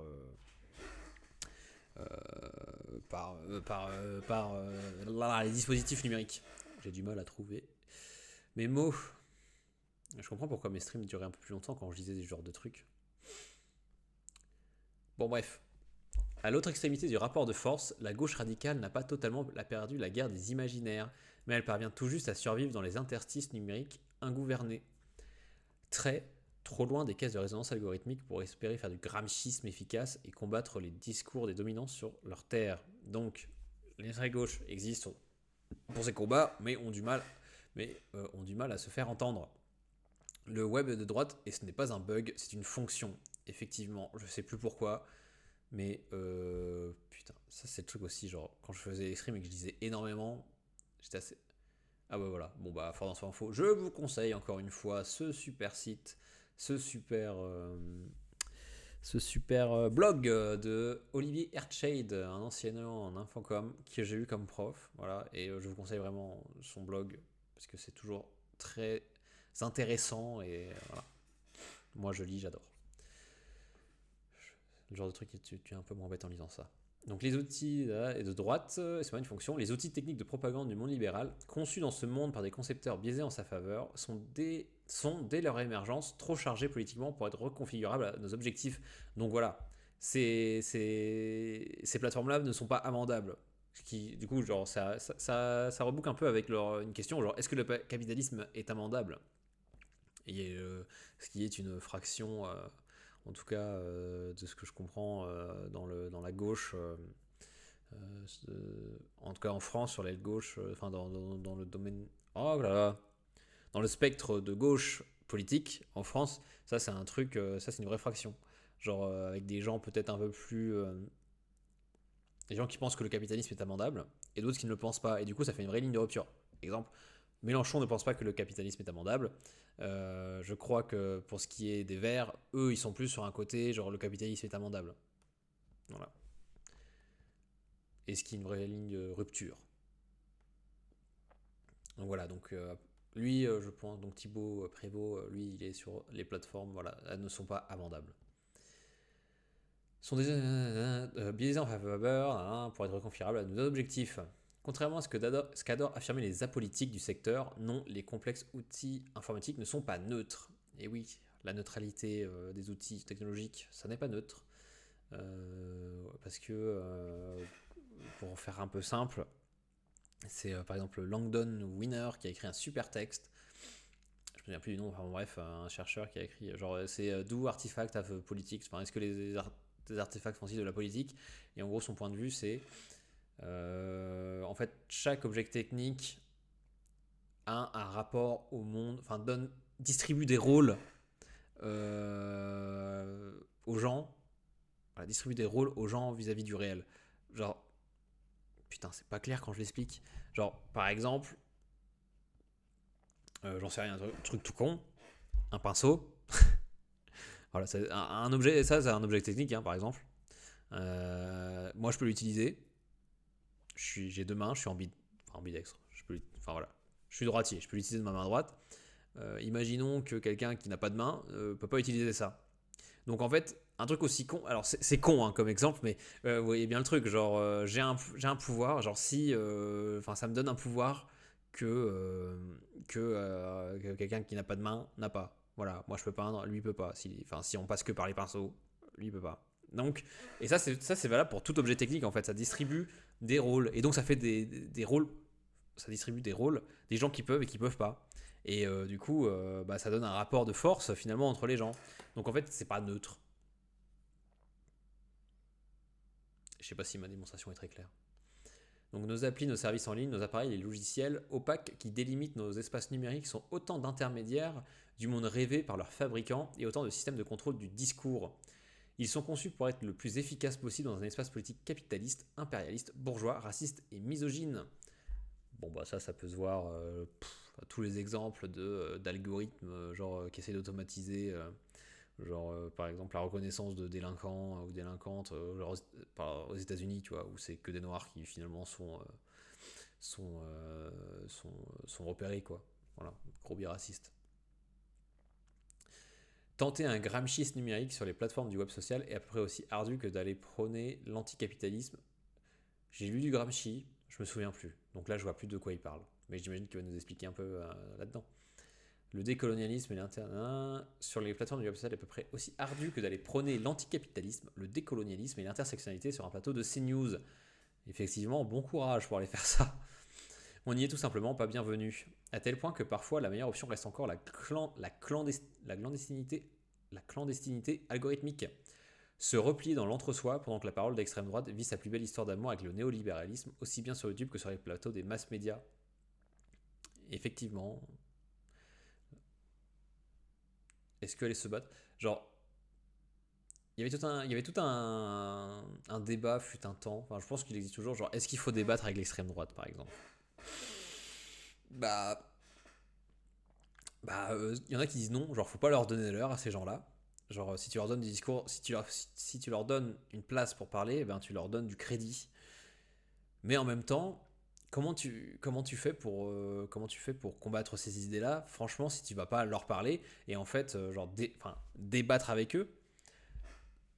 Parce que je pense pas que lors d'un débat télévisé par exemple, ou lors d'un débat sur sur un stream ou genre via tweet interposé, tu vas convaincre la personne, ton interlocuteur ou ton interlocutrice. Par contre, ce que tu peux, tu vas peut-être apporter des points de vue que la personne qui va être témoin de ce clash, de ce débat, ne saura, ce que le témoin ou le témoin, des idées qu'elle n'aura pas forcément eues, et que ça va peut-être lui ouvrir la vie. Donc voilà, de ce côté-là, est-ce qu'on les débat avec eux? Je pense qu'aujourd'hui, tu peux pas ne pas avoir le luxe de pas aller leur donner la contradiction à ces gens-là, parce que vraiment, ils sont devenus beaucoup trop à l'aise partout. Ils sont beaucoup trop à l'aise. Nous avons pourtant le pouvoir et le devoir de répliquer à ces chimères de fuite et à ces univers en carton. Donc, je pense qu'il faut avoir des safe places où quand tu peux parler, tu peux sans être forcément dans la conflictualité, tu peux dire ton avis, machin, là, comme je fais, parce que là, j'ai pas de contradiction, je peux dire ce que je veux. Donc voilà, un peu des safe places, et en même temps, faut aussi aller se confronter à ces gens-là, quoi. Nous avons pourtant le pouvoir et le devoir de répliquer à ces chimères de fuite et à ces univers en carton parce que la vie dans le cerveau d'un Zuckerberg est inhumaine. De préférer la création à la réaction. Ça c'est beau. De contre-attaquer avec des utopies émancipatrices collectives qui privilégient la solidification et l'expansion des communs à la marchandisation du vivant. Oui. En finir avec l'héritage étouffant du cyberpunk, dystopie périmée devenue machine à fumer vidéoludique. Peut-être pour ça que j'ai pas... Genre, cyberpunk, ok, mais... Tu peux faire un super jeu vidéo, mais au final, qu'est-ce qui passe? Genre, c'est quoi les idées derrière finalement? Est-ce que c'est pas juste du dooming, quoi? Genre, voilà, univers de merde ou ultra violent. Enfin, voilà, genre, voilà par exemple quel genre d'imaginaire finit par être étouffant, quoi, et déprimant. Donc répondre à leur techno-féodalisme en silo par une architecture politique fluctuante. Techno-féodalisme, en gros c'est l'idée que aujourd'hui sur le web, on a des territoires. Voilà, Instagram est un territoire, Facebook en est un autre, même si ça appartient au même groupe, Twitter, YouTube, etc. Et que en gros ces territoires-là ont leurs propres règles. Parce que c'est un peu eux qui donnent l'heure sur ce qu'il y a le droit ou pas le droit de faire, sur la manière d'exploiter les données ou pas. Enfin voilà. C'est eux qui. Voilà, c'est voilà, un côté un peu médiéval, quoi. Chaque baron a son fief. C'est un peu ça l'idée. Un silo par une architecture politique fluctuante, protéiforme, modulaire. Répondre à leur temps en accélération constante par une philosophie de la lenteur. Démanteler la valeur travail par la valeur existence. Fracasser la surconsommation et le productivisme sur l'autosuffisance et la décroissance. Brûler les monocultures de l'esprit et collectiviser les outils de production du futur. Je pense que il y a pas mal de gens, ils ont une crise cardiaque en entendant ça. Mais je suis assez d'accord, hein. Voilà, genre, tu défendras jamais mieux que collectiviser genre les biens que par, genre, je sais pas, un jeu vidéo qui claque sa mère, par un film d'animation incroyable, par une série de fous furieux, voilà. Genre, ce côté-là, l'imaginaire, quoi, qui passe par pas, genre, au lieu de se taper une conférence chiante, tu tapes un jeu vidéo qui, ok, ces idées-là vont pas être nommées de manière exhaustive, enfin, pas de manière exhaustive, mais de manière hyper claire et machin, mais un peu en fond, ça sera toujours le fond, et je pense que c'est le genre de truc sur lequel. Mais c'est dur, mais c'est dur. Et je pense que c'est le genre de truc qui est efficace, quoi. Genre, je pense qu'un bon film est plus efficace que 15 conférences, quoi. Pour toucher le plus de personnes. Puisque l'État contemporain est devenu en quelques décennies un outil docile de la classe vectorialiste, coucou Manu, effectivement, il semble vain de rêver d'un grand plan de renationalisation et d'investissement public, ni même d'attendre la moindre décision politique qui puisse contrarier les plans du nécro-capitalisme à croissance infinie. Ouais, donc en gros, on n'a rien à attendre de l'administratif, enfin des pouvoirs publics, hein, qui ont apparemment abandonné, qui même accompagnent les programmes politiques des grandes entreprises du numérique, et pas que. Pendant que le grand patronat défigure le monde, ses vassaux technocrates l'empêchent de gigoter. Nous sommes tout seuls, et paradoxalement, nous n'avons jamais été autant à avoir envie d'autrement. Alors les fronts qui s'ouvrent sont multiples et des sources d'inspiration infinies. Nos William Gibson, nos Octavia Butler, nos Ursula Le Guin et nos Donna Haraway sont déjà là. Ils s'appellent Licam, Alain Damasio, Mathieu Bablet, Catherine Dufour et toute l'équipe de la Volt. Alors là, allez-y, hein, tapez dedans, je crois qu'il n'y a que des bangers dans ces artistes. Ce sont eux et tant d'autres enragés fertiles derrière qui ont la charge de bâtir des potentialités, d'accoucher. Mais encore, tu vois, Alain Damasio, je trouve que quand tu lis ces... Bon, alors attends. Peut-être le dernier qu'il a fait, là, merde, comment ça s'appelle déjà? Les Furtifs. Il y a la dose d'alternatif, ouais, d'organisation sociale alternative. Mais globalement, ça reste quand même dominé par des trucs hyper flippants en termes de contrôle social, en termes de vivre ensemble dans la société. Genre, le truc un peu hégémonique, genre le fonctionnement de la société, c'est en mode tout le monde est surveillé, t'es bombardé de pubs tout le temps, rien. Mais que à côté, t'as quand même une marge de manœuvre. T'as une marge de manœuvre, des individus ont des marges de manœuvre pour pouvoir s'organiser autrement, voilà, lutter en tout cas, Mais bon, ça reste quand même... c'est pas facile, quoi. Bref. Donc ce sont eux et tant d'autres âgés fertiles derrière qui ont la charge de bâtir les potentialités, d'accoucher d'alternatives où le corps social retrouve une autonomie politique, une agentivité, une dignité. Ce sont les technocratiques passionnés comme Hubert Guillot, technocritiques, pas technocrates, technocritiques passionnés comme Hubert Guillot, je vous conseille, je sais plus c'est quoi son site à lui, Olivier Archade, dont je vous ai parlé juste avant là, Célia Isoard, ah attends, celui-là je l'ai pas, je ne m'en souvenais plus. Enfin, celle-là, on ira lire, je pense qu'elle a un blog, j'imagine. Je vais voir tout à l'heure. Et Aurore Stéphan qui ouvre des crânes à longueur de livres, d'articles et de conférences. Écoutez, je ne l'avais pas non plus, Aurore. Ah, YouTube. Qu'est-ce qu'elle propose? Je burpe. Putain, dès que j'ouvre une vidéo, mon ordi il est en PLS. Bon, je me le garde pour plus tard. Je la réouvrirai tout à l'heure. Qui ouvre des cannes à longueur de livres, d'articles et de conférences. De ces fissures doivent pousser des lianes et de ces lianes se tisser un rhizome entre nos imaginaires complémentaires, car construire une vision hors du numérique est par essence un travail collectif. Allons prendre exemple chez les Ludites et les Amish, cailloux dans la botte du progrès post-révolution industrielle, qui ont durement gagné leur droit à la diabolisation. Les Ludites, c'est, si je dis pas de bêtises, c'est début 19e, où ce sont des travailleurs anglais dans le textile, qui se sont plus ou moins révoltés. En gros, genre, c'était le début de l'automatisation du travail, donc l'arrivée des machines dans les fabrications, quoi, dans les lieux de fabrication, dans les usines, voilà. J'ai mal trouvé mes mots. Et eux, pour se révolter, parce qu'ils voyaient bien qu'ils se faisaient enfin voilà quoi, genre qu'ils allaient se faire piquer leur boulot, et ils ont juste saboté, quoi. Ils ont juste venus aller péter toutes les machines, enfin voilà. Donc c'était un moment de conflit. Et vous avez vu qu'ils n'ont pas gagné. Mais voilà, il y a moyen de se révolter. C'est toujours ça entre genre tactique et stratégie. Hein. On en revient toujours je trouve, à cette comment on va dire, à cette opposition qui est bon, qui est peut-être imparfaite, mais que je trouve mais que je trouve quand même assez opérante quand même entre stratégie et tactique. Genre la stratégie c'est ceux qui possèdent genre les usines par exemple, c'est la stratégie, on a écouté des gens qui ont leur usine et qui décident de comment fonctionne leur usine à l'intérieur, même si bon des fois il y a des lois machin qui les contraignent, mais globalement c'est eux qui décident.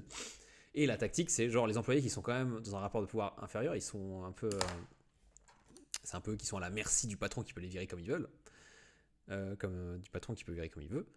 Il y a quand même la marge de manœuvre pour résister, et en gros la tactique c'est ça, c'est genre c'est par à coup, par un moment, hop, j'ai la liberté, voilà. Oh Cody, tu arrives pile poil pour la fin en plus, j'étais en train de faire un très beau discours. Comment vas-tu Cody? Es-tu toujours vivant? Ça fait du bien là, j'étais en train de me parler tout seul depuis une bonne heure et demie là. Ouais voilà, j'étais tout seul. Enfin non, j'ai les bots qui seront avec moi, mais bon. Un coup de tasse peut-être. Je suis chez ma copine, j'ai pas ma tasse là actuellement. Je suis pas à Lyon, je suis à Chambéry. Mais oui, mais elle est toujours et je l'utilise toujours. Ouais. C'est ouais. Je me suis réchauffé là, j'avais un peu de temps et tout. Je me suis dit allez, il faut que je restream. Mais ouais, ça faisait quand même un sacré bouton que j'avais pas fait. Bouh, on passe le salut à Kermit. Oui. Oh là là, je sais même plus si j'ai les overlays tellement il y a personne dans. En même temps, là, je faisais un peu le timide. Ça faisait tellement longtemps que j'avais pas streamé que genre j'osais pas le faire. Et du coup, j'étais en mode bon, j'annonce à personne, comme ça je recommence, je me parle à tout seul, à moi-même tout seul, et il n'y a pas de souci, quoi. Donc voilà. Mais là, je suis sur une bonne dynamique. Là. Hier, j'ai streamé, hier midi aussi. Et là, aujourd'hui, je stream aussi. Mais bon. Bon, allez, je continue. Parce qu'il me reste genre ça à lire là. Et j'aimerais bien arriver au bout. Parce que je commence à avoir la gorge sèche. Et en gros, juste pour dire, c'est un article où le gars, il est technocritique. Et en gros, il est en train de dire. Genre, voilà, le titre c'est Courage, rêvons. Et l'idée, c'est. Voilà. plutôt que, enfin, c'est réagir aux dernières polémiques, aux derniers machins, c'est bien réagir aux moves de merde faits par les industries culturelles ou les plateformes numériques, enfin, bref, tu vois de quoi je parle. Plutôt que de faire que réagir, ben, des fois ça peut être pas mal aussi d'essayer d'aller coloniser un certain imaginaire. Voilà, proposer d'autres choses, plutôt que de réagir, bah, agir, créer, voilà, créer plutôt que réagir. Et avec des imaginaires qui nous font plaisir. Donc voilà, j'en étais où moi? Ok, donc là il a donné des nains. Ok, donc de ces fissures, de ces fissures doivent pousser des lianes, et de ces lianes se tisser un rhizome entre nos imaginaires complémentaires, car construire une vision hors du numérique est par essence un travail collectif. Donc voilà, pas un truc individuel, un truc collectif. Donc là, voilà, j'expliquais c'était quoi les ludites et les amish. Donc les ludites, c'est les gens qui se sont révoltés contre les machines qui ont été installées au début du 19e dans des usines de textile. Donc des Anglais, voilà, des ouvriers anglais qui ont pété les machines pour se révolter. Et les Amish, bon bah voilà, vous voyez ce que c'est quoi. Cailloux dans la botte du progrès post-révolution industrielle et qui ont durement gagné leur droit à la diabolisation. Redevenons insimulables. Ah oui, ne pas simuler nos comportements. Insimulables, imprévisibles, ingouvernables. Ouvrons des sémiosphères. Ah, j'imagine que ce sont des endroits où où on a notre propre sémiotique, j'imagine, nos propres références. Ça se passe toujours avec les autres. Voilà, composons nous-mêmes, crions nos néologismes, imprimons nos fanzines et nos manuscrits de Vonich. Ça qui casse-couille, c'est que des fois je comprends pas tout quoi. C'est quoi ça, manuscrit de Vanix? C'est là que c'est beau avec avec ce genre d'article quand même. C'est qu'on ouvre genre un article vous fait voilà vous retrouvez avec je ne sais combien d'onglets ouverts pour aller regarder des trucs. Lui qu'il a découvert en 1912. Donc est un livre illustré anonyme rédigé dans une écriture à ce jour non déchiffrée et une langue non identifiée.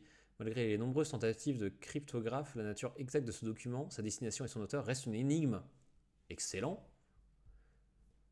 Voilà, nos manuscrits, voilà, des trucs qui ne peuvent être décryptés par, j'imagine, les connards capitalistes. Rappelons-nous, en lisant le manifeste Glitch Féminisme de Legacy Russell, que le virtuel peut... Voilà, tu as encore un lien. En fait, voilà. Tu passes 1 heure à lire ce truc, et tu finis avec 8 heures à lire d'autres trucs à côté. Ce qui est, intellectuellement, c'est super, mais il y a un moment, c'est fatigant. Que le virtuel peut aussi être l'espace d'émancipation par excellence, lieu de toutes les reconfigurations, de toutes les transgressions, de toutes les hybridations au-delà de la classe, du genre et de la race. Alors là, on retourne un peu sur comment on va dire, l'idéal du début d'Internet, quoi. Genre, on s'en éloigne de plus en plus, et lui, j'imagine qu'il aimerait bien revenir à ses débuts, quoi. Genre, toutes ces promesses émancipatrices où on a eu l'impression qu'elles pouvaient exister. Du moins tant qu'on reste soigneusement planqué dans la zone du dehors, loin des oligopoles du virtuel et de leurs dispositifs de réification. Réification, je rappelle, c'est genre nous chosifier, quoi. Genre au lieu de réifier, c'est nous limite, enfin nous réduire comment dire à quelque chose d'inerte, quoi. Genre nous sommes une sorte de rouage un rouage dans la machine, quoi. Rien de plus. On est des données. Voilà. Nous ne sommes pas un être humain avec des émotions, nous sommes réduits à des chiffres, à des données, voilà, et qui peuvent être manipulées à souhait. Rappelons-nous, en lisant Cory Doctorow, le blog The Blockchain Socialist, la communauté crypto-leftiste ou la SF anarcho-syndicaliste de Yanis Varoufakis, que certains réformistes essaient de recycler les nouveaux outils d'oppression informatique en force émancipatrice, et nourrissons-nous de leur réflexion, voilà, s'inspirer des gens qui détournent les outils actuels à d'autres vertus, quoi. Donc voilà. De toute façon, toi de Cody, tu vois à peu près ce que c'est. Tu te souviens des cours de Manuel Dupuissal, n'est-ce pas, avec tout ce qui est stratégie versus tactique, stratégie tactique, qui moi me guide tous les jours, n'est-ce pas. En tout cas, moi j'utilise cette position, je l'utilise très souvent, voilà. Notamment, bon bref, même si pour beaucoup d'entre nous, et notamment Julia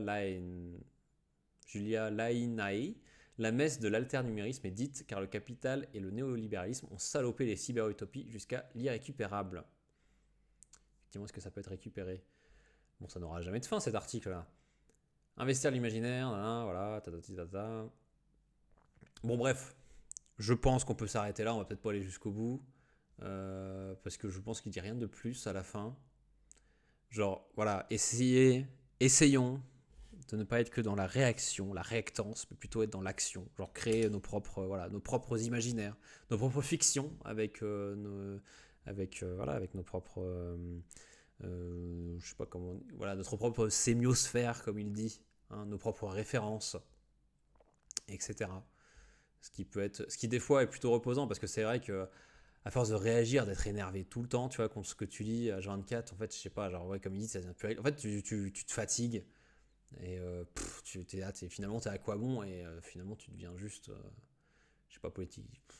Tu te fatigues, quoi, et après, tu fais plus rien. Et du coup, tu préfères aller rien foutre, alors que peut-être qu'essayer d'imaginer des futurs un peu plus désirables, c'est plus valorisant, je sais pas, c'est plus intellectuellement, c'est plus sympa. En tout cas, ça te donne de l'espoir, quoi, plutôt que de doomer. Voilà pourquoi je voulais lire ce truc, car il ne faut pas que doomer. Bon, je vais m'arrêter là. Après vous avoir lu tout ça. Du coup, ça m'a donné envie d'aller lire tous les autres trucs à côté. Voilà. Bon. Cody, je sais pas si t'es encore là. Moi, je vais m'arrêter là. En tout cas, je pense que demain, je vais restreamer. Donc, je sais pas ce que je vais streamer. Je vais essayer de streamer des jeux vidéo. En vrai, ça me ferait plaisir, ça. Quel retour de la légende. Mais c'est vrai. Qu'est-ce que tu fais maintenant, Cody, si je puis me permettre? Est-ce que tu bosses avec ton frère ou... Et est-ce que ça s'est bien passé aussi de travailler, finalement, de faire un stage dans comment on dit, dans le public? Oui, un peu de gaming. Bah, après, tu vois, là, actuellement, j'ai mon PC fixe, parce que maintenant, depuis Noël dernier, j'ai un PC, une belle tour qui me permet de faire tourner pas mal de trucs. Mais genre là, je n'ai que mon PC fixe, ce qui fait que il y a des jeux... Ce qui fait que genre les jeux que je peux streamer sont quand même assez... doivent être assez peu... lourd, quoi. Je suis en recherche actuellement après l'obtention du master. Et ben bon courage, mon ref. Courage. Parce que moi, du coup, là, j'étais en master 2 communication digitale à Lyon 3. Là, j'ai quasiment plus cours. J'ai encore quelques rendus. Et je pars en stage en com à la Grotte Chauvet en Ardèche, qui est un super lieu. Donc voilà, je vais m'isoler en Ardèche. Ça va être top. Et je suis en train de chercher des apparts. Ça va être l'enfer, ça aussi, j'ai l'impression. Oui, je suis parti à Lyon 3, effectivement. J'avais demandé Lyon 3. Tu sais que j'avais demandé Lyon 2 et j'avais demandé pas mal de trucs. Boug, la sale traite, oh ça va. Et franchement, quand tu vois la manufacture des tabacs, vraiment la fac elle faisait envie. Mais en vrai, j'ai un peu le regret parce que franchement, sans déconner, on va pas se mentir. Même si le master 2, enfin le master merde, comment il s'appelait déjà? Jessie, le master Jessie, c'était peut-être pas le meilleur master que je préférais parce que faire des sites web, c'est pas trop mon truc non plus. Franchement, la qualité était quand même plus élevée. Je dois le dire. Parce que là, j'ai découvert des cours qui sont un peu plus orientés marketing et tout. Et là, j'étais en mode, putain, qu'est-ce que c'est... Enfin, je sais pas si c'est moi qui manque de vocabulaire, enfin, qui comprend rien à leur truc, tu vois, à leurs termes, ou vraiment, c'est vraiment du vent, quoi. Genre, enfin, voilà. C'était pas exigeant du tout. Enfin, vraiment, intellectuellement, c'est pas exigeant. Pas comme ce que on a pu avoir en Master Jessie, qui est bien mieux. Mais d'un autre côté, du coup, mon Master 2, au moins, c'était, là, c'est la balade. Hein, alors, tu fais quasiment rien, ça passe, quoi. Donc, ouais. Mais du coup, j'avais un peu le regret. Enfin, ouais, je me sentais pas très bien là, cette année, je t'avoue. Là, Master. Genre, j'avais vraiment l'impression d'avoir beaucoup trop poussé. Genre, je me suis dit, j'ai fait l'année de trop. J'ai fait l'année de trop, genre comme un footballeur qui a signé et qui a fait l'année de trop, où il fait que de la. Enfin, voilà, où il est plus bon, machin, voilà. Genre tout, voilà. Moi ça me saoulait. Aucun plaisir dans les cours. Ouais, exactement. Le stage va être plus formateur, ouais. Parce qu'en plus, comme j'ai fait le. En fait, j'ai l'impression que Master c'est un peu surcoté. Genre là, j'apprends rien en fait. J'apprends rien, juste les cours sont juste chiants et c'est juste de la redite et des trucs. Là, ouais, c'est bon. Genre, ça c'est le genre de truc, tu bosses 2 minutes, tu le sais, tu l'as compris, et ton tir de strat te le dit, quoi. Donc, il n'y a pas besoin d'avoir des cours là-dessus. Donc, ouais, voilà. C'était un peu, ouais. J'ai pas été très heureux là, sur cette école scolaire-là. Et bon, ouais, c'est comme ça. La vie nous mène là où elle nous mène. Si je dois faire des trucs, essayer d'essayer d'être un peu philosophe là. Hein. Enfin bref. Bon, je vais te laisser là parce que j'ai quand même un peu de boulot à faire derrière là, notamment de trouver des appartes. Enfin, un appart, ça sera déjà bien. Après, si tu veux, je pense, il y a de très fortes chances que demain, genre vers 13h, pareil, vers l'heure de midi, je refasse un stream. Donc, jeux vidéo ou pas, peut-être un documentaire, parce que j'ai aussi des conférences de côté, des machins comme ça. Donc, voilà. Ou des articles, hein, parce que j'en ai encore plein de côté, donc voilà. Donc, je te souhaite une bonne après-midi. Et puis, si t'es là demain, ça sera un plaisir. Allez. Passez une bonne journée. Carmi, tais-toi. Je te dis à demain, peut-être. Oui. Carrément. Puis bon. Là, je suis à Chambéry, mais après, je peux toujours revenir à Lyon. J'ai encore mon appart là-bas. Donc, peut-être que ce serait sympa d'aller se boire un verre, n'est-ce pas? Comme à la bonne vieille, au bon vieux temps, n'est-ce pas? En vrai. Parce que moi, j'aime pas trop les messageries. Je suis un peu nul à ça. Envoyer des messages aux gens, je suis très très nul. On va te mêler, sale mec. Mais non, mais t'as rien compris, Cody. C'est de l'infiltration. Je m'infiltre, c'était pour voir. C'était où? Je suis toujours à Lyon 2. Hein. Je suis toujours à Lyon 2. Non, mais si ça peut te rassurer, Lyon 2 est bien mieux que Lyon 3. En tout cas, pour le master, c'était bien plus exigeant. Bien plus frontal. On va voler ton vélo. Ah, on me l'a déjà volé déjà. À Lyon 2, on me l'a déjà volé le vélo. Mais j'en ai un nouveau qui est vraiment super beau. Je suis très très fier. Enfin, ça fait depuis février dernier que je l'ai. Je suis extrêmement fier de ce vélo. C'est la prunelle de mes yeux. Il est trop trop beau. Voilà. Je serais très heureux de te le montrer. Voilà. Bon, allez, je te laisse. Ce coup-ci, je te laisse. Je sais jamais dire au revoir. Hein. C'est terrible. Et puis voilà. Peut-être demain si t'es là. N'hésite pas. Même si t'as pas envie d'écouter, n'hésite pas à ouvrir et que ça me fasse au moins un peu de métrique, là, un peu de quantitatif. Hein, à défaut d'avoir quelqu'un qui parle dans le chat. Allez, bisous, bon après, mais moi je vais aller voilà, faire des trucs.